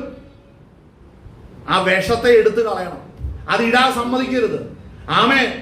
നമ്മൾ പൊതു സമൂഹത്തിൽ ചെല്ലുമ്പോണ്ടല്ലോ, അവിടെ പല സാഹചര്യങ്ങളും പലതും അവിടെ കണ്ടുന്നു. നമ്മുടെ കണ്ണുകൊണ്ട് നിങ്ങൾക്കറിയാം, പുരുഷന്മാരെ സംബന്ധിച്ച് അവരുടെ കണ്ണുകൊണ്ട് കാണുന്നതിലൂടെ ആ പാപം കുറെ കയറി വരുന്നത്. കണ്ണിന് നിയന്ത്രണമില്ല. ആർക്ക്? പുരുഷന്മാർക്ക്. സ്ത്രീകൾക്ക് എവിടെയാണെന്നറിയോ പാപം കയറി വരുന്നത്? ചെവിയിലൂടെയാണ്. സാത്താൻ ഹവ്വായോട് പറഞ്ഞപ്പോ അവള് കേട്ടോട് നിന്നു. ഹല്ലേലൂയ. ആദാമിനെ കുറിച്ചും പറയണമല്ലോ. ഇതൊക്കെ കണ്ടു കഴിയുമ്പോഴാണ് പാപം കയറി വരുന്നത്. അപ്പൊ കണ്ണിന് നിയന്ത്രണമില്ലാത്ത പുരുഷന്മാര് പരാജയത്തിലാണ്. ചെവിക്ക് നിയന്ത്രണമില്ലാത്ത, ആവശ്യമില്ലാത്തൊക്കെ കേൾക്കാനായിട്ട് ഇങ്ങനെ വട്ടം പിടിച്ച ചെവിയുമായിട്ട് നടക്കുന്നവരുണ്ട്. പരാജയമാണ്. ഇന്ന് പകൽ നേരം മനസ്സിലാക്കണം, പരിശുദ്ധാത്മാവ് നിന്നിലുണ്ടെങ്കിൽ നീ പറയണം, ഓ ഇതിനായിട്ടല്ലല്ലോ കർത്താവ് എന്നെ ഒരുക്കിയിരിക്കുന്നത്. ഉയരത്തിലെ വലിയ നിക്ഷേപത്തിനായിട്ട് കർത്താവ് എന്നെ ഒരുക്കുന്നെങ്കിൽ ഇന്ന് പകൽ നേരം ഇതിൽ നിന്നൊരു വിടുതൽ എനിക്ക് വേണമെന്ന് ആഗ്രഹിച്ചേ മതിയാകത്തുള്ളൂ. ആമേൻ. വായിച്ചാട്ടെ. എന്താ പറയുന്നത്? അവർ ഗൂഢമായി ചെയ്യുന്നത് പറവാൻ പോലും ലജ്ജയാവുന്നു. അടുത്തത് അവയെ ശാസിക്കത്രേ. കണ്ടോ? അവയെ ശാസിക്കണം. എങ്ങനെ ശാസിക്കുന്നത്? എന്റെ ഹൃദയത്തിൽ ഒരു ചിന്ത വന്നു കഴിഞ്ഞാൽ ഞാൻ ശാസിക്കുന്നത് നിങ്ങൾ ആരും കേൾക്കില്ല. മൈക്കെന്റെ വായിക്കത്ത് വെച്ചാൽ പോലും കേൾക്കത്തില്ല. പിന്നെ എന്താണ്? അത് ആത്മാവിൽ സംഭവിക്കേണ്ട കാര്യമാണ്. അത് പരിശുദ്ധാത്മാവ് നമ്മളെ ബലപ്പെടുത്തും. എന്താണെന്നറിയാവോ? ചിലർ പറയുന്നത് എന്റെ മനസ്സിൽ നിന്ന് അങ്ങ് പോകുന്നില്ല. ചിലർ പറയുന്നത് കേട്ടോ, മനസ്സിൽ നിന്ന് അങ്ങോട്ട് പോകുന്നില്ല. ഈ മനസ്സിൽ നിന്ന് പോകാൻ കഴിയണമെന്നുണ്ടെങ്കിൽ പരിശുദ്ധാത്മാവ് വേണം. ഇന്ന് സഭയുടെ ഏറ്റവും വലിയൊരു പ്രതിസന്ധി എന്താണെന്നറിയാവോ? ഈ അഭിഷേകമില്ലാത്ത ഒത്തിരി പേരുടെ മനസ്സിൽ പലതും കയറി കൂടിയിട്ടുണ്ട്. അതിൽ നിന്ന് അവർക്ക് മോചനമില്ല. ആമേൻ. അതിൽ നിന്നും മോചനം വരാൻ നമുക്ക് ദൈവം നൽകിയിരിക്കുന്നതാണ് കൃപാവരങ്ങൾ. അവർക്ക് വേണ്ടി പ്രാർത്ഥിക്കണം. അവർക്ക് വേണ്ടി പ്രാർത്ഥിക്കുകയും അവർ ക്രമീകരിക്കപ്പെടുകയും ചെയ്യണം. അതൊക്കെ ഫസ്റ്റ് സ്റ്റേജാന്ന് ഓർക്കണം. എന്നാൽ കുറെ കഴിഞ്ഞ് കഴിയുമ്പോൾ എന്ത് സംഭവിക്കുന്ന വെച്ചാൽ പ്രാർത്ഥനയിൽ വിശ്വാസം ഇല്ലാതാവും. അത് കൂട്ടായ്മയിൽ ആശ്രയം ഇല്ലാതാകും. കൃപാവരങ്ങളിൽ വിശ്വാസം പോയി കഴിയും. ഇങ്ങനെയുള്ള കുറെ എന്താ പറയുക, എന്റെ പച്ച ഭാഷ പറഞ്ഞ് വേസ്റ്റ് ബിന്നുകൾ ഒത്തിരിയാണ് വിശ്വാസ ജീവിതത്തിൽ. അല്ലെ, വേസ്റ്റ് പാത്രങ്ങൾ അല്ലെങ്കിൽ വേസ്റ്റ് കൊട്ടകൾ ഒത്തിരിയാണ് വിശ്വാസ ജീവിതത്തിൽ. കാര്യം എല്ലാ ചവറും അതിന് വാരിക്കൂട്ടിയിട്ട് ഇവന് ഒരിക്കൽ സ്വസ്ഥതയില്ലാത്ത അവസ്ഥയിലേക്കാണ് പോകുന്നത്. അങ്ങനെ ഒരു അവസ്ഥ ക്രിസ്തീയ ജീവിതത്തിന്റെ അകത്തുണ്ട്. ഒന്നും കേട്ടാൽ ഫലിക്കത്തില്ലാത്തൊരവസ്ഥ, ഒന്നും കേട്ടിട്ട് ഗ്രഹിക്കാൻ കഴിയാത്ത അവസ്ഥ, എന്ത് കേട്ടിട്ട് സമാധാനമില്ലാത്ത അവസ്ഥ. എന്താണ് അവിടെ? അങ്ങനെയുള്ളവരുടെ എണ്ണം സഭയ്ക്കകത്ത് വർദ്ധിച്ചിരിക്കുകയാണ്. കാരണം എന്താണ്? ഇതാണ് പാപത്തെ ജയിച്ച അനുഭവമില്ലാതായി. പാപത്തെ വ്യക്തിപരമായ ജീവിതത്തിൽ അതിനെ അവോയ്ഡ് ചെയ്യുവാൻ ആത്മാവിൽ ബലപ്പെടുന്ന ഒരു അനുഭവം നഷ്ടപ്പെട്ടു പോയവരുടെ എണ്ണം വളരെ കൂടുകയാണ്. അവിടെ ചെയ്യുന്നത് സഭയ്ക്കകത്ത് നടക്കുന്നത്. വായിച്ചേ. തുടർന്ന് വായിച്ചേ. അവയെ ശാസിക്കുമ്പോഴോ കണ്ടോ? അപ്പോൾ ഒരു കാര്യത്തെയാണ് ശാസിക്കുന്നതെങ്കിലും പരിശുദ്ധാത്മാവും മറ്റൊത്തിരി വിഷയങ്ങളെ കുറിച്ചുള്ള തിരിച്ചറിവുകൾ നൽകും. സഭയ്ക്കകത്ത് വന്നിട്ട് തിരിച്ചറിവില്ലാത്തവരുടെ എണ്ണം കൂടുതലാണെങ്കിൽ മനസ്സിലാക്കിക്കോണം, രഹസ്യ ജീവിതത്തിൽ പാപത്തെ ജയിച്ചിട്ടില്ലാത്തവരാണ് അവര്. അവർക്ക് ജയിച്ചിട്ടില്ലാത്തത് കൊണ്ട് തന്നെ അവർ പലതിലും ബന്ധിക്കപ്പെട്ട് കിടക്കുകയാണ്. അവർ വീണ്ടും ദൈവത്തിൽ ആശ്രയിക്കുന്നത് ഈ ജീവിതത്തിൽ സുഖവും കൂടെ കൂട്ടി കിട്ടണം. ഒരു ഇടർച്ചയില്ലാതെ ലോകസുഖം വർദ്ധിച്ചു വരാനാണ് അവരുടെ പ്രാർത്ഥന പലപ്പോഴും നിൽക്കുന്നത്. അവരെ പോലുള്ള 10 പേര് അവരുടെ ചുറ്റും നിന്ന് അവർ പറയും, ഈ സഹോദരന് വേണ്ടി പ്രാർത്ഥിക്ക്, ഈ സഹോദരിക്ക് വേണ്ടി പ്രാർത്ഥിക്കുന്നു പറഞ്ഞുകൊണ്ട് വല്ലാതെ അസ്വസ്ഥപ്പെടുത്തും. പക്ഷെ യാഥാർത്ഥ്യം ശ്രദ്ധിക്കണം, വ്യക്തിപരമായ ജീവിതത്തിൽ പാപ വിഷയത്തിൽ പരാജയപ്പെട്ടവരാണ് അവര്. അവർക്ക് ഒന്നിനാലും ബോധം ലഭിക്കാത്തവരാണ്. കാര്യം അവർ അതിന് പാപത്തെ ശാസിക്കുമ്പോഴാണ് അവർക്ക് വെളിച്ചത്താൽ ബോധം വരുന്നത്. അങ്ങനെയല്ലേ വചനം പറയുന്നത്? വായിച്ചേ. അവയെ ശാസിക്കുമ്പോഴോ സകലത്തെയും കുറിച്ച് വെളിച്ചത്താൽ ബോധം വരും. വെളിച്ചത്താൽ ബോധം വരുന്നതെല്ലാം വെളിച്ചം പോലെ തെളിവല്ലോ. അതുകൊണ്ട് ഉറങ്ങുന്നവനെ ഉണർന്നു മരിച്ചവരുടെ ഇടയിൽ നിന്ന് എഴുന്നേൽക്കും. അവരെ പറഞ്ഞിരിക്കുന്ന പദം ശ്രദ്ധിക്കണം, ഉറക്കമാണ്. അപ്പം ഉറങ്ങുന്നവരെ ഉണർന്ന് മരിച്ചവരുടെ ഇടയിൽ നിന്ന് ഇവിടെ ശ്രദ്ധിക്കണം. അപ്പൊ ഈ പാപത്തെ ജയിക്കാത്തവർ മരിച്ചിരിക്കുകയാണ്. പാപത്തിൽ നിന്ന് ഉണരേണ്ടവരെ ഉണർന്നു വരികയാണ്. നമ്മൾ ഓരോരുത്തരും ഉണർവ് വരുന്ന. അപ്പൊ ഉണർവില്ലാത്തത് എന്തുകൊണ്ടാണെന്ന് മനസ്സിലായോ? ഉണരാത്തത് പാപത്തിൽ നിന്ന് മോചനം ഇന്നും ലഭിക്കാത്ത മോചനത്തിനായിട്ട് ദൈവം വെച്ച വ്യവസ്ഥയിലൂടെ പോകാത്തവർക്കാണ് ഉണർവില്ലാത്തത്. കുറെ ഒച്ചത്തിൽ പാട്ട് പാടിയാലോ അന്യഭാഷ പറഞ്ഞാലോ ഒന്നും ഉണർവൊന്നും ഉണ്ടാകില്ല. ഉണർവുണ്ടാണെങ്കിൽ പാപത്തെ ജയിക്കണം. പാപത്തെ ജയിക്കണമെന്നുണ്ടെങ്കിൽ ദൈവപുത്രന്റെ ശരീരയാഗത്തിൽ ആശ്രയിക്കുന്നവർക്ക് മാത്രമേ പാപത്തെ ജയിക്കാൻ കഴിയത്തുള്ളൂ. ആമേൻ, ഹല്ലേലൂയ, സ്തോത്രം. ആർക്കാണ് ജയിക്കാൻ കഴിയുന്ന? ആർക്കാണ്?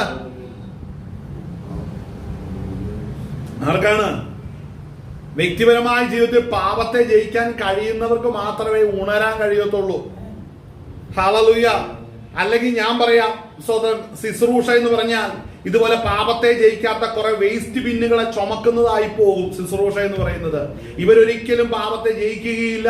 ശുശ്രൂഷകൻ എന്ന് പറയുന്നത് എന്നും ഇവനെ ചുമന്നുകൊണ്ട് നടക്കേണ്ട അവസ്ഥയിലേക്ക് വരും.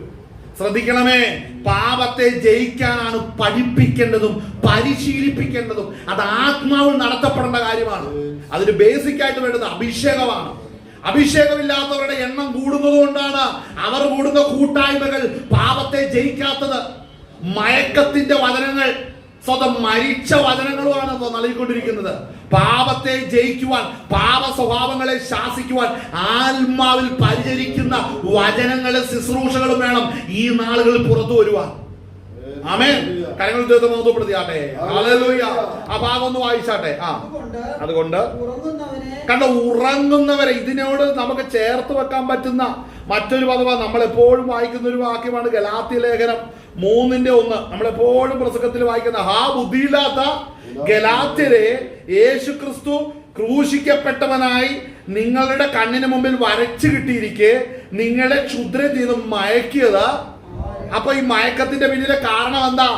ക്രൂശിക്കപ്പെട്ട ക്രിസ്തുവിനെ കാണാൻ കഴിയാത്ത ഏത് ബന്ധക്കോസുകാരനും മയക്കത്തിൽ തന്നെയാണ്.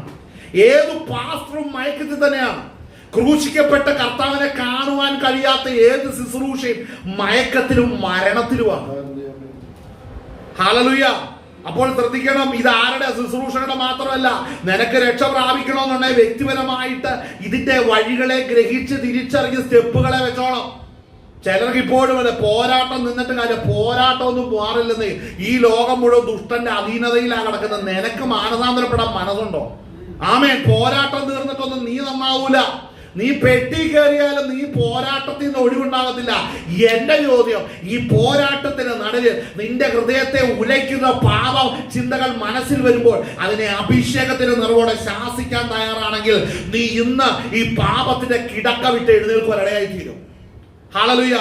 അങ്ങനെയുള്ളവർക്ക് മാത്രം ആ ദൈവ രാജ്യമുള്ളൂ.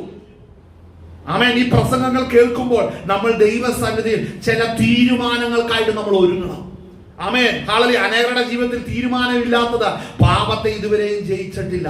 പ്രസംഗങ്ങളൊക്കെ കുറെ ദാനശീലന്മാരെയും ഔദാര്യന്മാരെയോ കൃപാകടാക്ഷം ചൊരിയുന്നവരെ മാത്രം ജനിപ്പിച്ചുകൊണ്ടിരിക്കുകയാണ്. ഇതുവരെ വിശുദ്ധ ജീവിതത്തിനായിട്ട് ഒരുത്തനും റെഡി ആയിട്ടില്ലെന്ന് ഓർക്കണം.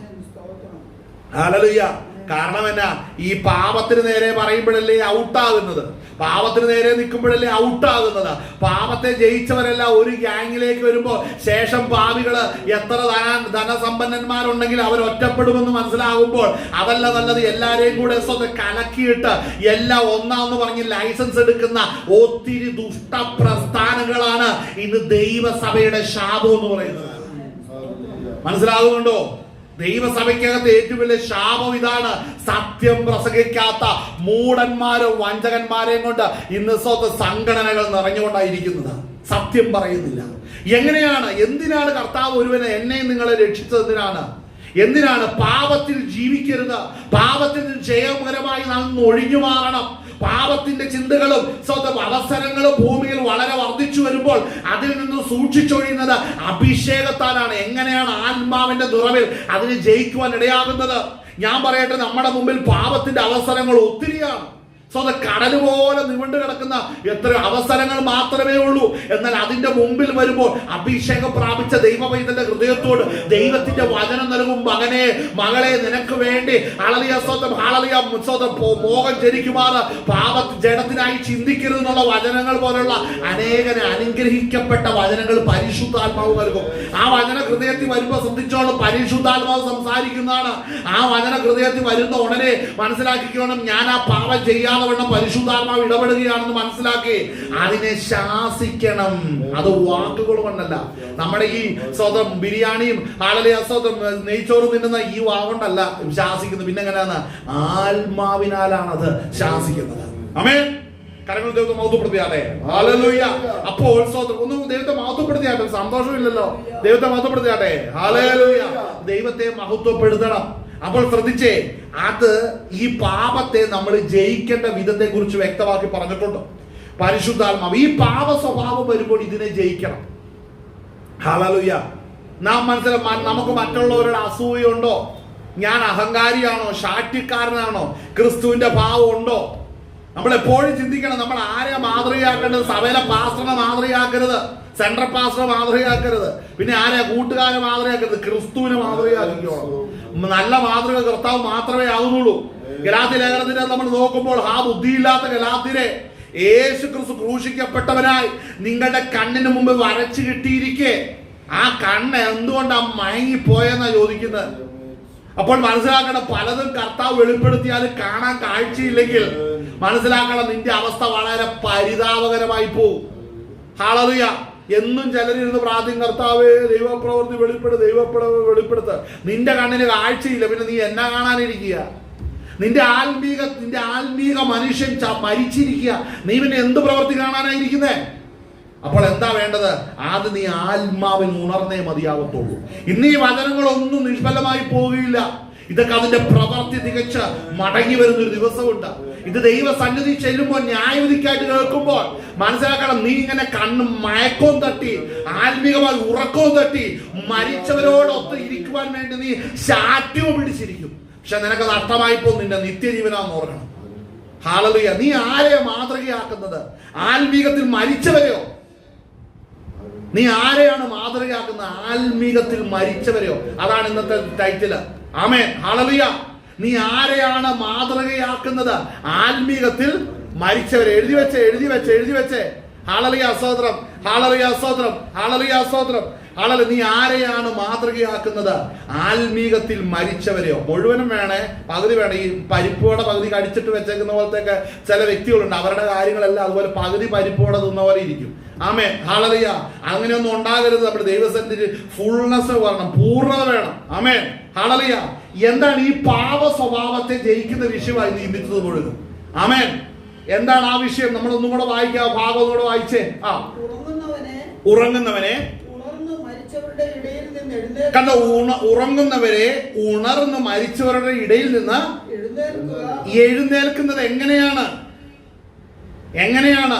നാം ആത്മാവിൽ നടത്തപ്പെടണം, പരിശുദ്ധാത്മാവിൽ നടത്തപ്പെടണം.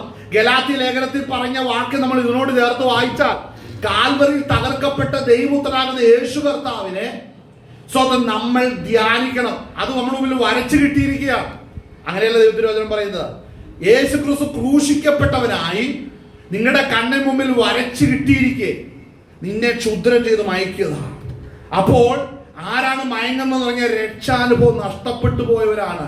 പ്രാർത്ഥനയിലും ആരാധനയിലൊക്കെ പിന്നോക്കം പോകുന്നു. മനസ്സിലാക്കണം, എന്നെ ദൈവപുത്രൻ തന്റെ ശരീരയാകത്താൽ അവന്റെ വിലയേറിയ രക്തം എനിക്ക് മറുവിലയായി പിതാവിന്റെ കയ്യിൽ കൊടുത്ത് എന്നെ വിലയ്ക്ക് മേടിച്ചിരിക്കുകയാണ്. അതിനാൽ ഞാൻ ദൈവത്തിന്റെ ദാസനാണ്, ദൈവത്തിന്റെ പൈതലായി തീരുവാൻ കർത്താവിനെ വിളിച്ചിരിക്കുകയാണ്. അങ്ങനെയെങ്കിൽ ആ ഭാഗ്യമായ പദവിയിലിരിക്കുന്ന എന്നെ സംബന്ധിച്ച് ഈ വലിയ പദ്ധതിയിലൂടെ കർത്താവിനെ കരം പിടിച്ച് നടത്തുന്നതിനകത്ത് ദൈവത്തിന് വലിയൊരു ഉദ്ദേശമുണ്ട്. ഈ തിരിച്ചറിവ് നഷ്ടപ്പെടുന്നവരാണ് പാപത്തിലേക്ക് പോകുന്നത്. ഹല്ലേലൂയ. കാൽവറിയുടെ ചുവട്ടിൽ വന്ന് നിൽക്കുമ്പോൾ നിനക്ക് പാപം ചെയ്യാൻ കഴിയത്തില്ല. എന്നാൽ ആ തിരിച്ചറിവും ബോധ്യവും നഷ്ടമാകുമ്പോഴാണ് ഈ പാപത്തിലേക്ക് നീ വീണുപോകുന്നത്. തിരിച്ചറിയണം, ഹൃദയത്തിൽ വരുന്ന പാപചിന്തകളെ നീ ശാസിക്കണം. ഗൂഢമായി പറയുവാൻ പോലും ലജ്ജയാകുന്ന പാപങ്ങളെ നിന്റെ ഹൃദയത്തിൽ അഭിഷേകത്തിന്റെ ശക്തിയോടെ നീ ശാസിക്കുമ്പോൾ നിന്റെ ഹൃദയത്തിൽ നിന്ന് ആ പാപചിന്തകൾ മാറുവാൻ ഇടയായിത്തീരും. അങ്ങനെ മാറുമ്പോൾ ആ ചിന്ത മാറിപ്പോകുന്നു എന്ന് മാത്രമല്ല, പരിശുദ്ധാത്മാവ് വചനത്തിന്റെ ആഴങ്ങൾ നിന്റെ ഹൃദയത്തിൽ വെളിപ്പെടുത്തുകയും ചെയ്യും. അനേക ശുശ്രൂഷകരിൽ നോക്കുമ്പോൾ പലരിലും വചനത്തിന്റെ ആഴങ്ങൾ പറയാനായിട്ട് ഇല്ല എന്നോ സ്വതം പണ്ടൊരു ദൈവദാസൻ പറഞ്ഞറിയാം, എവിടെ ചെന്നാലും കാണാം സ്വതം ആളെ കുറെ സോഡ നാരങ്ങ വെള്ളവും ഉപ്പിട്ട് സ്വതം ഇതുമായിട്ടിരിക്കുന്നത് പോലെ കുറെ പെട്ടിക്കട പോലെയുള്ള ചിലരുടെ ശുശ്രൂഷ. എവിടെ ചെന്നാലും ഒരു സാധനം. എന്താണെന്നറിയാവോ? ഇതാണ് കാരണം. ഹല്ലേലൂയ. പാപത്തെ ശാസിച്ചോ അതിനെ പുറത്താക്കിയോ പരിചയമില്ലാത്ത ഒരുവനാണെങ്കിൽ അവന് വെളിച്ചത്തെ കുറിച്ച് പറയുവാനില്ല. വെളിച്ചത്തെ കുറിച്ച് പറയുവാനുണ്ടെങ്കിൽ, വെളിച്ചത്താൽ നിനക്ക് ബോധം വരണമെന്നുണ്ടെങ്കിൽ, നീ ഇതുവരെയും നീ വീട് കിടന്ന മേഖലകളിൽ പാപത്തെ ജയിച്ച പരിചയമുള്ളവര് മാത്രമേ വചനത്തിന്റെ ആഴം പരിശുദ്ധാത്മാവ് കൊടുക്കത്തുള്ളൂ. പരിശുദ്ധാത്മാവ് വചനം ആർക്കാണ് കൊടുക്കുന്നത്? പാപത്തെ ജയിച്ചവർക്കേ കിട്ടത്തുള്ളൂ. വചനം വെളിപ്പെട്ടുന്നില്ലെങ്കിൽ മനസ്സിലാക്കണം, പിന്നിൽ പാപം കിടപ്പുണ്ട്. പാപത്തെ ജയിച്ചിട്ടില്ല. പിന്നെ കുറെ പ്രസ്ഥാനവൽക്കരണവും അതിൻ്റെ അകത്തെ നേതൃത്വ നിരയും അതിൻ്റെ അകത്തെ കുറെ കാര്യങ്ങളൊക്കെ പറഞ്ഞ് തള്ളി നീക്കി പോകാം. പ്രിയപ്പെട്ടവരെ പ്രിയപ്പെട്ടവരെ എന്ന് പറഞ്ഞുകൊണ്ട് പറയിരിക്കും. ദൈവത്തിന് പ്രിയപ്പെട്ടവരല്ല ഇവരാരും. വായിച്ചടുത്ത വാക്യം. ഉറങ്ങുന്നവനെ ഉണർന്നു മരിച്ചവരുടെ ഇടയിൽ നിന്ന് എഴുന്നേൽക്കുക, എന്നാൽ ക്രിസ്തു നിന്റെ മേൽ പ്രകാശിക്കും എന്ന് ചൊല്ലുന്നു. ആകയാൽ സൂക്ഷ്മത്തോടെ അജ്ഞാനികളായിട്ടല്ല. കണ്ടോ? ആകയാൽ സൂക്ഷ്മതയോടെ. അപ്പോൾ മനസ്സിലാക്കണം, ഈ സൂക്ഷ്മത നമ്മുടെ ഹൃദയത്തിൽ നൽകുന്നത് പരിശുദ്ധാത്മാവാണ്. മനസ്സിലാകുന്നുണ്ടോ? ഫോക്കസ് ചെയ്യാനുള്ള ശക്തി നൽകുന്നത് പരിശുദ്ധാത്മാവാണ്. ചിലർക്ക് ജീവിതത്തിൽ ഫോക്കസിംഗ് ഇല്ല. ഒരു വിഷയത്തെ സ്തോത്രം ഹല്ലേലൂയ സ്റ്റെബിലിറ്റിയോടുകൂടെ സ്റ്റേബിൾ ആയിട്ട് വിഷയത്തെ കൈകാര്യം ചെയ്യാൻ കഴിയാത്തവര്, അഭിഷേകമില്ലാത്തവരാണ്. അപ്പൊ ചോദിക്കുന്ന പുറമെയാണ്? അല്ല, അകത്താണ്. അകത്ത് ചില വിഷയങ്ങളെ വ്യക്തമായി വിഷയത്തെ തന്നെ എണ്ണം പറഞ്ഞു നോക്കുവാനുള്ള കൃപ ലഭിക്കണമെന്നുണ്ടെങ്കിൽ അത് പരിശുദ്ധാത്മാവിന്റെ ശക്തിയാലേ ലഭിക്കത്തുള്ളൂ. വായിച്ചേ. സൂക്ഷ്മതയോടെ അജ്ഞാനികളായിട്ടല്ല. അപ്പൊ എന്താ തിരുവെഴുത്ത് പറയുന്ന ജ്ഞാനമെന്നറിയോ? പാപത്തെ ജയിച്ച പരിചയമുള്ളവരെ ജ്ഞാനികൾ എന്ന് പറയുന്നു. ദൈവത്തെ അന്വേഷിക്കുന്ന ബുദ്ധിമാനുണ്ടോ എന്ന് കാണുമ്പോൾ ദൈവം സ്വർഗത്തിൽ നോക്കുമ്പോൾ ദൈവത്തെ അന്വേഷിക്കുന്നത് എങ്ങനെയാണ്? വ്യക്തിപരമായ രഹസ്യ ജീവിതത്തിൽ പാപത്തെ ജയിച്ച് പാപത്തെ ശാസിച്ച് പുറത്താക്കുകയും വെളിച്ചത്തിൽ നടക്കുകയും ചെയ്യുന്ന ജ്ഞാനികളുടെ കാര്യത്തെ കുറിച്ചാണ് ഇവിടെ പൗലോസ് പറയുന്നത്. അപ്പോ തിരുവെഴുത്ത് വെളിപ്പെടുത്തുന്ന ജ്ഞാനി ആരാണ്? അകമേ പാപത്തെ ജയിച്ചിട്ട് സ്റ്റെപ്പുകളെ വെക്കണം. അത് ഈ ലോകത്തിന് അനുരൂപമല്ല, ഈ ലോകത്തിന്റെ വ്യവസ്ഥയിൽപ്പെടുന്നതല്ല പാപത്തെ ജയിക്കുന്ന കാര്യം എന്ന് പറയുന്നത്. കാര്യം ശേഷം സകല മനുഷ്യരും പാപത്തിൽ കീഴിൽ കിടക്കുകയാണ്. അവരുടെ ഹൃദയത്തിലെ മോഹങ്ങൾ കൊത്തവണ്ണം നടക്കുമ്പോൾ രക്ഷിക്കപ്പെട്ട ദൈവമക്കൾ, അഭിഷേകം പ്രാപിച്ച ദൈവമക്കൾ മാത്രമാണ് ഹൃദയത്തിൽ പാപത്തെ ശാസിച്ച് പുറത്താക്കുകയും വെളിച്ചത്തിൽ നടക്കുവാനായിട്ട് തയ്യാറാകുന്നുള്ളൂ. അത് സ്വന്തം ലക്ഷത്തിൽ അല്പജനം മാത്രമേ ആകുന്നുള്ളൂ. വളരെ അല്പജനമേ അതിനുള്ള വഴികളിലേക്ക് പോകുന്നുള്ളൂ. ആമേൻ. പാപത്തെ ജയിക്കണം, പാപത്തെ ജയിക്കണം, പാപത്തെ ജയിക്കണം. അനേകർ പാപം ചെയ്ത് വീണു പോകുമ്പോൾ മനസ്സിലാക്കണം, പാപത്തെ ജയിക്കുവാൻ. നിങ്ങൾക്കറിയാം, യൂദായുടെ ഹൃദയത്തില് കർത്താവിനെ കാണിച്ചു കൊടുത്താൽ സാത്താൻ അവന്റെ ഹൃദയത്തിൽ തോന്നിച്ചു എന്ന് പറഞ്ഞു. ഈ കൃപ പ്രാപിച്ച ഒരു ദൈവവൈതലായിരുന്നുവെങ്കിൽ, വചന ഹൃദയത്തിൽ വസിക്കുന്ന ദൈവവൈതലായിരുന്നുവെങ്കിൽ അത് ഞാൻ ചെയ്യരുത് എന്ന് ഹൃദയത്തിൽ ഒരു ഉടമ്പടി ചെയ്യുമായിരുന്നു. പക്ഷേ പ്രശ്നം എന്നാണെന്നറിയാവോ? അവൻ ആരംഭത്തിലെ കള്ളനായിരുന്നു. ശ്രദ്ധിക്കണം, നമ്മുടെ ആരംഭം ദൈവം കാണുന്നുണ്ട് കേട്ടോ. നമ്മുടെ എല്ലാ ആരംഭം കാണുന്നുണ്ട്. നമ്മൾ എത്ര കടന്ന് അഭിനയിച്ചാലും ശരി, നമ്മുടെ ആരംഭം ദൈവം നല്ലവണ്ണം കാണുന്നുണ്ട്. നിന്നെ സ്തോത്രം ഹല്ലേലൂയ ഒരു തിളങ്ങുന്ന പൊന്നാക്കി തീർക്കാനാണ് ദൈവം നിന്നെ വിളിച്ചിരിക്കുന്നത്. പക്ഷേ നിന്നെ കഴുകി നിന്നെ സ്തോത്രം ഒരച്ചൊരച്ചെടുക്കുമ്പോഴാണ് നിന്നിൽ ഇരിക്കുന്നത് പൊന്നോ ആളുടെ കീടമോ എന്ന് കർത്തമായിട്ട് അറിയത്തുള്ളൂ. എന്നാൽ മനസ്സിലാക്കാൻ, നിന്നിൽ നിന്ന് കീടത്തെ കളയുവാൻ ദൈവത്തിന് അറിയാം. അതതിന്റെ പ്രൊസീജിയറിലേക്ക് ഇറങ്ങി വരുമ്പോഴാണ് നീ വെളിച്ചത്തിൽ വസിക്കേണ്ടതിന് വേണ്ടി നിന്റെ ഹൃദയത്തിൽ ഗൂഢമായിരിക്കുന്ന പാപങ്ങളെ ശാസിക്കുവാൻ അഭിഷേകം നിന്നെ ബലപ്പെടുത്തുമ്പോൾ നീ വെളിച്ചത്തിലേക്ക് വരുവാനിടയായി തീരും. അതിനാണ് ദൈവം നിന്നെ ശോധന ചെയ്യുന്നത്. യഥാർത്ഥത്തിൽ ശോധനയ്ക്കകത്തൂടെ ഒരു ദൈവവൈതലെ കടത്തിവിടുന്നതിന്റെ ഉദ്ദേശം എന്നാണെന്നറിയാവോ? ശോധന പുറത്ത് വെളിപ്പെടുമ്പോൾ നീ നിന്റെ പാപത്തോട് ഗുഡ് ബൈ പറയുവാനുള്ള അവസരം ദൈവം ഒരുക്കുകയാണ് ശരിക്കും ചെയ്യുന്നത്. കാരണം ദൈവത്തിന്റെ കൃപയിൽ നീ നിത്യമായി വസിക്കണം, ദീർഘകാലം വസിക്കണം. ആ കൃപയിൽ നീ വസിച്ചാൽ മാത്രമേ ഫലം ഉണ്ടാകത്തുള്ളൂ. അഭിഷേകത്തിൽ വസിച്ചാലേ ഫലം ഉണ്ടാകത്തുള്ളൂ. അഭിഷേകത്തിൽ വസിക്കുന്നതിന് തടസ്സമായി നിൽക്കുന്നത് നിന്നിൽ ഗൂഢമായിരിക്കുന്ന പാപ സ്വഭാവമാണ്. അതിന് എതിരെ നിന്നെ നിർത്തുകയാണ് ദൈവത്തിന്റെ ഉദ്ദേശം എന്ന് പറയുന്നത്. അപ്പോൾ പാപത്തിനെതിരെ നിന്നെ നിർത്തുമ്പോൾ നീ ബലം പ്രാപിച്ച് പാപ വഴികളെ നീ ശാസിച്ചു തുടങ്ങുമ്പോൾ നീ ദൈവത്തിലേക്കുള്ള വഴി വ്യക്തമായി കാണുവാനിടയായി തീരും. ഇതാണ് ദൈവത്തിന് നിന്നെ കുറിച്ചുള്ള ഉദ്ദേശം എന്ന് മനസ്സിലാക്കണം. വായിച്ച വാക്യങ്ങൾ വായിച്ചാട്ടെ. എന്താ ഇതിന് കാരണം എന്നാന്നറിയാവോ? ഈ പ്രോസസ് വേഗം നടക്കണം. ഈ പ്രോഗ്രാം നിന്റെ ജീവിതത്തിൽ വേഗം നടക്കണം.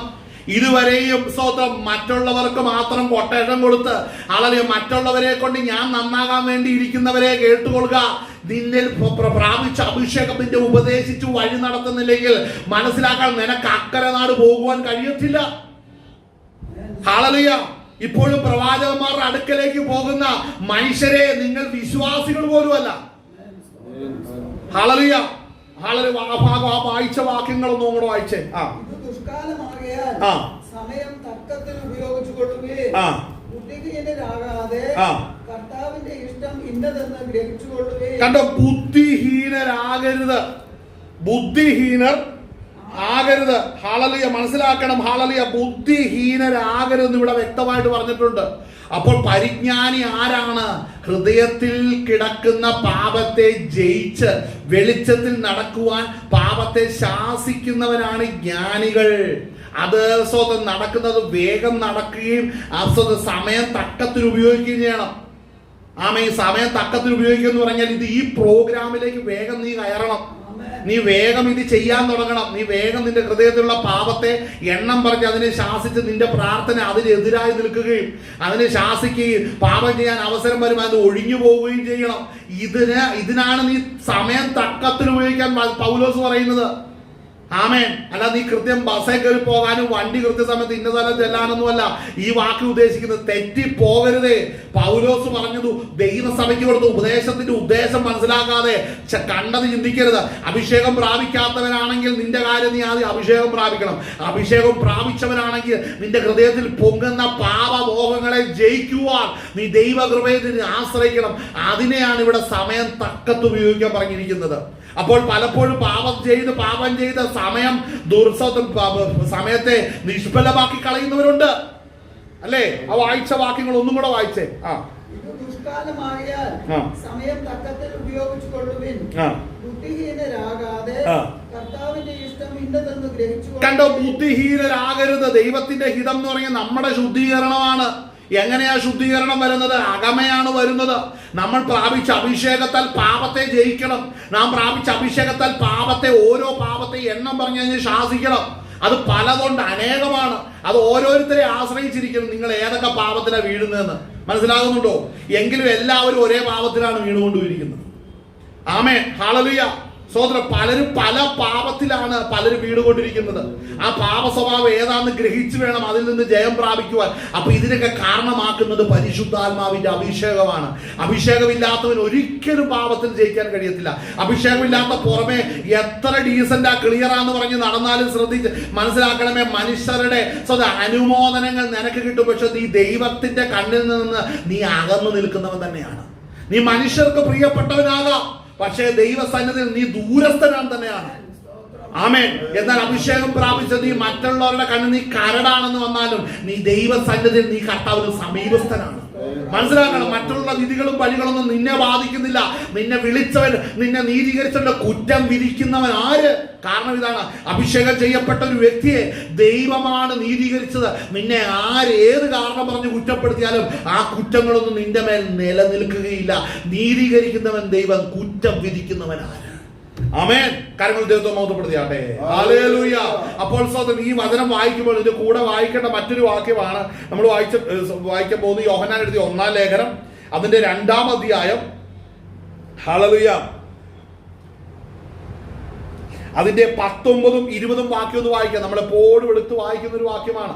യോഹന്നാൻ എഴുതിയ ലേഖനം യോഹന്നാൻ എഴുതിയ 1-ാം ലേഖനം 2-ാം അധ്യായം അതിന്റെ സ്തോത്രം, ഹല്ലേലൂയ, 19ഉം 20ഉം വാക്യങ്ങൾ വായിച്ചാട്ടെ.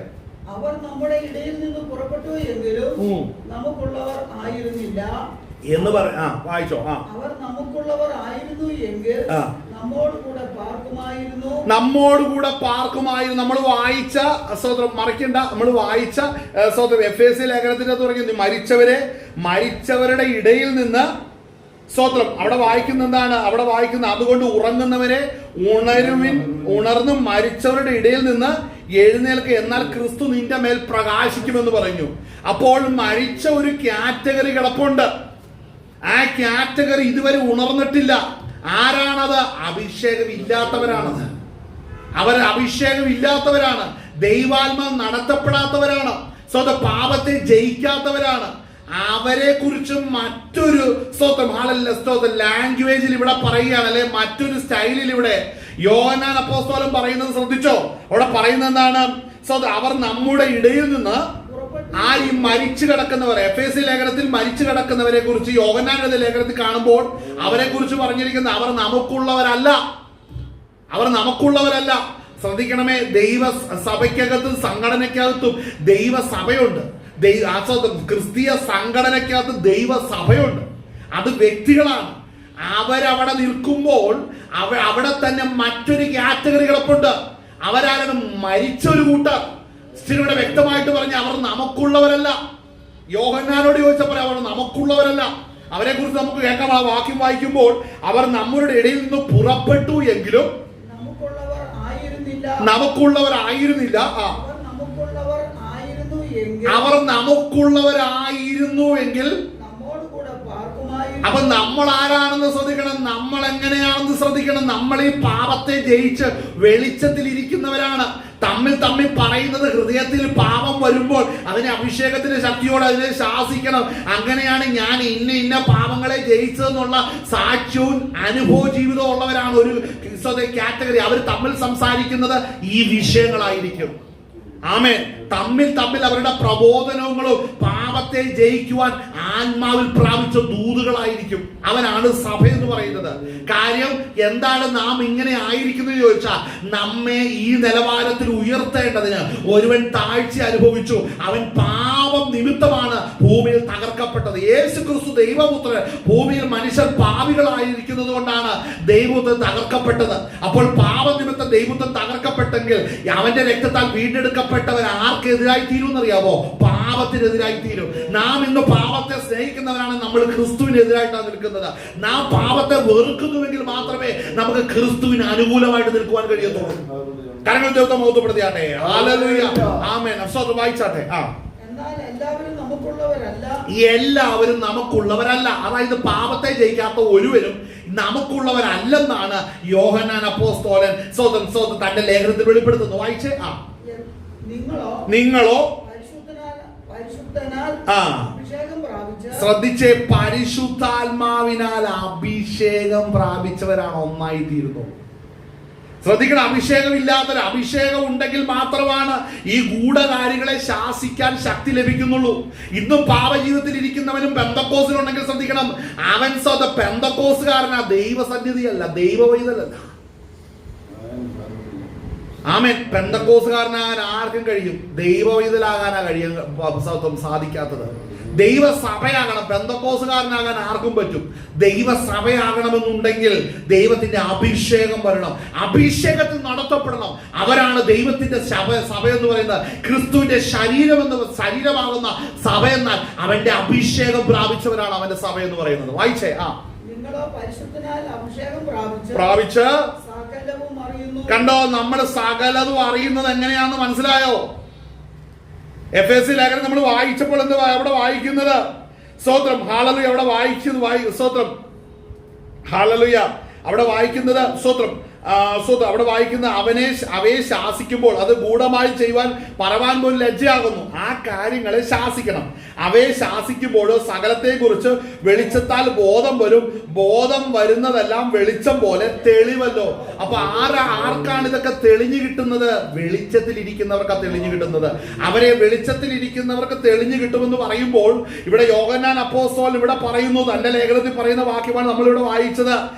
നിങ്ങൾ പരിശുദ്ധാത്മാവിൽ അഭിഷേകം പ്രാപിച്ചു, സകലവും അറിയുന്നു. അടുത്ത വാക്യം, നിങ്ങൾ സത്യം അറിയായ കൊണ്ടല്ല.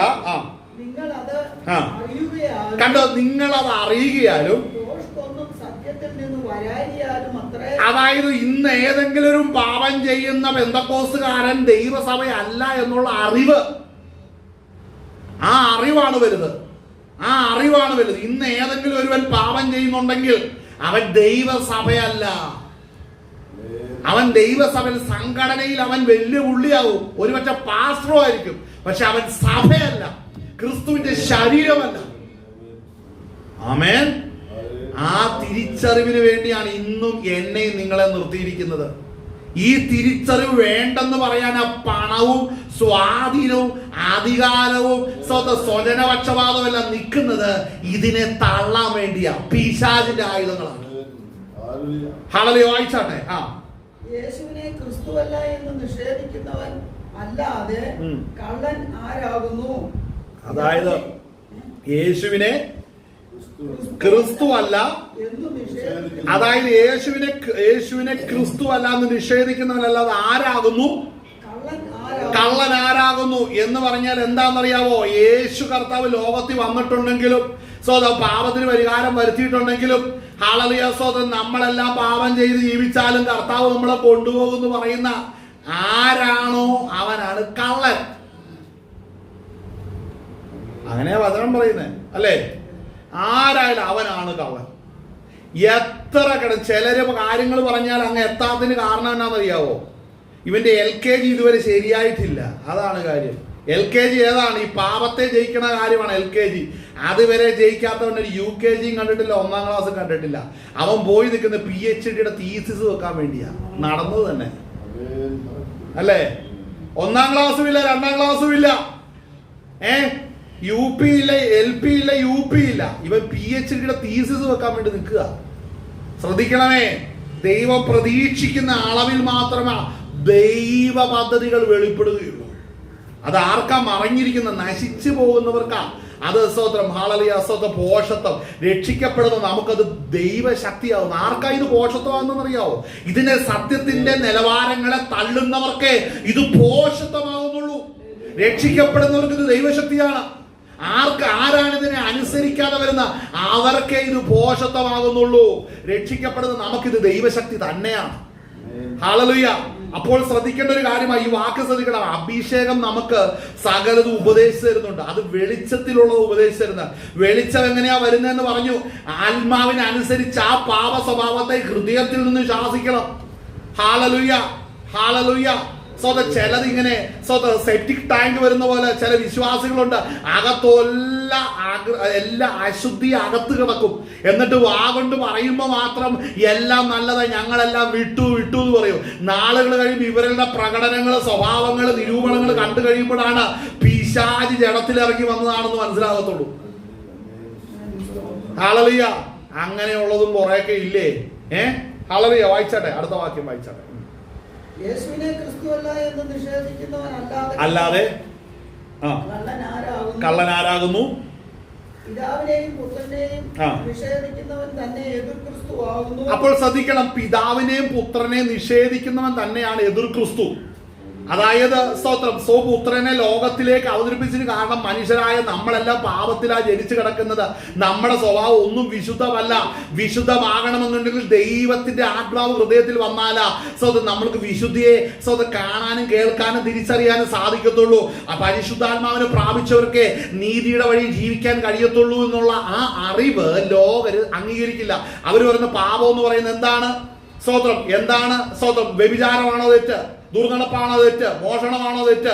ജയിലിൽ പോകുന്നില്ലെങ്കിൽ ഇതൊന്നും തെറ്റല്ലെന്ന് വിശ്വസിക്കുന്ന ഒരു സമൂഹമാണെന്ന് ഓർക്കണം ഈ ഭൂമി. ഇതിന്റെ നടുവിൽ നിന്നാണ് ദൈവത്തിന്റെ ആത്മാവിനെ പ്രാപിച്ച നാം ദൈവത്തിന്റെ വഴിയിൽ നടക്കുവാൻ കാരണമാകുന്നത്. നാം സ്വർഗത്തിലേക്കാണ് നമ്മുടെ ലക്ഷ്യമെങ്കിൽ, കർത്താവാണ് നമുക്ക് അടിസ്ഥാനം ഇട്ടിരിക്കുന്നതെങ്കിൽ, ഇതിന്റെ പ്രതിഫലത്തിനായിട്ട് നമ്മൾ കാത്തിരിക്കുന്നുവെങ്കിൽ തീർച്ചയായും നമ്മൾ അതിന്റെ നല്ല ഫലം അനുഭവിക്കുവാനിടയായി തീരും. ആമേൻ, ഹല്ലേലൂയ. അതിൽ നിന്നൊന്നും നമ്മളെ തിരിക്കുവാൻ ഒരു ദുഷ്ടശക്തിക്കും കഴിയത്തില്ല. നമ്മൾ വായിച്ച എഫേസ്യ ലേഖനത്തിന്റെ അകത്തോ ഗലാത്യ ലേഖനത്തിന്റെ അകത്തോ നമ്മൾ വായിച്ച സ്തോത്രം, ഹല്ലേലൂയ, സ്തോത്രം, യോഹന്നാൻ എഴുതിയ ലേഖനത്തിന്റെ അകത്തൊക്കെ കടന്നു വന്നപ്പോൾ നമ്മൾ കണ്ട കാര്യങ്ങൾ നമുക്കറിയാം, മനസ്സിലായി. എന്തുകൊണ്ടാണ് ദൈവത്തിന്റെ അഭിഷേകം പ്രാപിക്കാതെ ഒരുവനും ദൈവ സന്നിധിയിലേക്ക് ചെല്ലുവാനായിട്ട് കഴിയത്തില്ല. അതുകൊണ്ടാണ് നമ്മൾ വായിച്ചു തുടങ്ങിയ 8-ാം അധ്യായം റോമാലേഖനം 8-ാം അധ്യായത്തിന്റെ അകത്ത് വായിക്കുന്ന ജഡസ്വഭാവമുള്ളവർക്ക് ദൈവത്തെ പ്രസാദിപ്പിക്കുവാൻ കഴിവില്ല. നിങ്ങളോ, അടുത്ത വാക്യം 9-ാം വാക്യം വായിക്കുന്നത് ഇങ്ങനെയാണ്: നിങ്ങളോ ദൈവത്തിന്റെ ആത്മാവ് നിങ്ങളിൽ വസിക്കുന്നു എന്ന് വരികിൽ ജഡസ്വഭാവമുള്ളവരല്ല ആത്മസ്വഭാവമുള്ളവരത്തെ. ക്രിസ്തുവിന്റെ ആത്മാവില്ലാത്തവൻ അവനുള്ളവനല്ല. ശ്രദ്ധിക്കണം, ഇത് സഭയ്ക്കാണ് എഴുതി തന്നിരിക്കുന്നത്. വഴിയെ പോകുന്ന ഒരുവന് ഈ വചനത്തോട് ഒരു ബന്ധവുമില്ല. സഭയ്ക്കകത്ത് ഈ വചനം പറഞ്ഞിട്ടുണ്ടെങ്കിൽ ദൈവത്തിന്റെ അഭിഷേകം പ്രാപിക്കാത്തവനൊന്നും ദൈവസഭയല്ല. പക്ഷെ ഈ വാക്യങ്ങളും ഈ കാരണങ്ങളും കേൾക്കുന്നതിന് അനേകർക്ക് വെറുപ്പാണ്, അനേകർക്ക് എതിർപ്പാണ്. അങ്ങനെ പറയുന്നവരെ പുറത്താക്കും. കാരണം സത്യം അംഗീകരിക്കുന്ന ലോകത്തിലല്ല ഞാനും നിങ്ങളും ജീവിക്കുന്നത്. പക്ഷേ അതിന്റെ ഭാഗവാക്കായി ഇത് കാണപ്പെടുന്ന സംഘടനകൾ ശപിക്കപ്പെട്ടുകൊണ്ടാണ് ഇരിക്കുന്നത്. അതുകൊണ്ട് സത്യം പ്രസംഗിക്കുവാൻ ഇന്ന് പകൽ നേരം ദൈവം നമ്മളെ ബലപ്പെടുത്തുമാറാകട്ടെ. വളരെ ദൈവത്തിന്റെ അഭിഷേകം നമ്മളിൽ വസിക്കുന്നുവെങ്കിൽ അവൻ നമ്മളെ ഉപദേശിക്കും. വളരെ നമ്മൾ മയങ്ങുന്നവരുടെ ഇടയിൽ നിന്ന് എഴുന്നേൽക്കണം. മരിച്ചവരുടെ ഇടയിൽ നിന്ന് നമ്മൾ എഴുന്നേൽക്കണം. നമ്മുടെ ഹൃദയത്തിൽ വരുന്ന പാപ സ്വഭാവങ്ങളെ ഗൂഢമായി ഇരിക്കുന്നതോ പരമ ലജ്ജയായതിനെ നമ്മൾ ഹൃദയത്തിൽ നമ്മൾ അഭിഷേക ശക്തിയോടെ ശാസിക്കുമ്പോൾ നമുക്ക് വെളിച്ചം കിട്ടും. ആ വെളിച്ചം പരിശുദ്ധാത്മാവാണ് നമുക്ക് വെളിപ്പെടുത്തുന്നത്. അങ്ങനെയെങ്കിൽ നമ്മൾ പറയണം, എല്ലാവരും ക്രിസ്തുവിനുള്ളവരല്ല. സംഘടന നോക്കിയല്ല ഈ വചനം എഴുതിയിരിക്കുന്നത്, പ്രസ്ഥാനം നോക്കിയല്ല ഈ വചനം എഴുതിയിരിക്കുന്നത്, ഇന്ത്യ മഹാരാജ്യത്തെ നോക്കിയല്ല ഈ വചനം എഴുതിയിരിക്കുന്നത്, കേരളത്തെ നോക്കിയല്ല ഈ വചനം എഴുതിയിരിക്കുന്നത്, അല്ലെങ്കിൽ ഏതെങ്കിലും പ്രത്യേക ജില്ലകളെ നോക്കിയോ അവിടെയുള്ള ഏതെങ്കിലും പ്രത്യേക വിഭാഗങ്ങളെ നോക്കിയല്ല ഈ വചനം എഴുതിയിരിക്കുന്നത്. വചനം മാറ്റമില്ലാത്തതാണ്. ആകാശം മാറിയാലോ ഭൂമി മാറിപ്പോറിയാലോ എഴുതപ്പെട്ട വചനം ഒരു നാളും മാറുകയില്ല. ഇന്ന് പകൽ നേരം മനസ്സിലാക്കണം, ദൈവത്തിൽ നിന്ന് പ്രാപിച്ച അഭിഷേകമാണെങ്കിൽ ആ അഭിഷേകം നമ്മളെ സകലത്തിൽ ഉപദേശിച്ചു നൽകും. പാപത്തിന് മോചനം നൽകുവാൻ കർത്താവ് നമ്മളെ ബലപ്പെടുത്തും. അങ്ങനെയെങ്കിൽ ഇത് വായിച്ച വചനപ്രകാരം അല്ലെങ്കിൽ ദൈവത്തിന്റെ ആത്മാവ് നിങ്ങളിൽ വസിക്കുന്നു എന്ന് വരുമെങ്കിൽ നിങ്ങൾ ജഡ സ്വഭാവമുള്ളവരല്ല. അഭിഷേകം പ്രാപിച്ചാൽ രഹസ്യ ജീവിതത്തിൽ പാപത്തെ ജയിച്ചിരിക്കും. അതെങ്ങനെയെന്ന് പറയുവാൻ തക്ക വേണം. അങ്ങനത്തെ ഉള്ളവർ ദൈവകൃപയിൽ ബലപ്പെടുവാനിടയായി തീരും. ഇന്ന് ഈ പകൽ നേരം ഈ വചനങ്ങളാൽ ദൈവം നിങ്ങളെ ബലപ്പെടുത്തുമാറാകട്ടെ. നമുക്ക് കണ്ണുകളടയ്ക്കാൻ, നമുക്ക് പ്രാർത്ഥിക്കാൻ. കർത്താവ് നമ്മുടെ ജീവിതത്തിൽ ചെയ്ത നല്ല ദാനങ്ങളെ ഓർത്ത് നമുക്ക് ദൈവത്തെ സ്തുതിക്കാവുന്നതാണ്. കർത്താവിന്റെ കൃപ എത്രയോ അത്ഭുത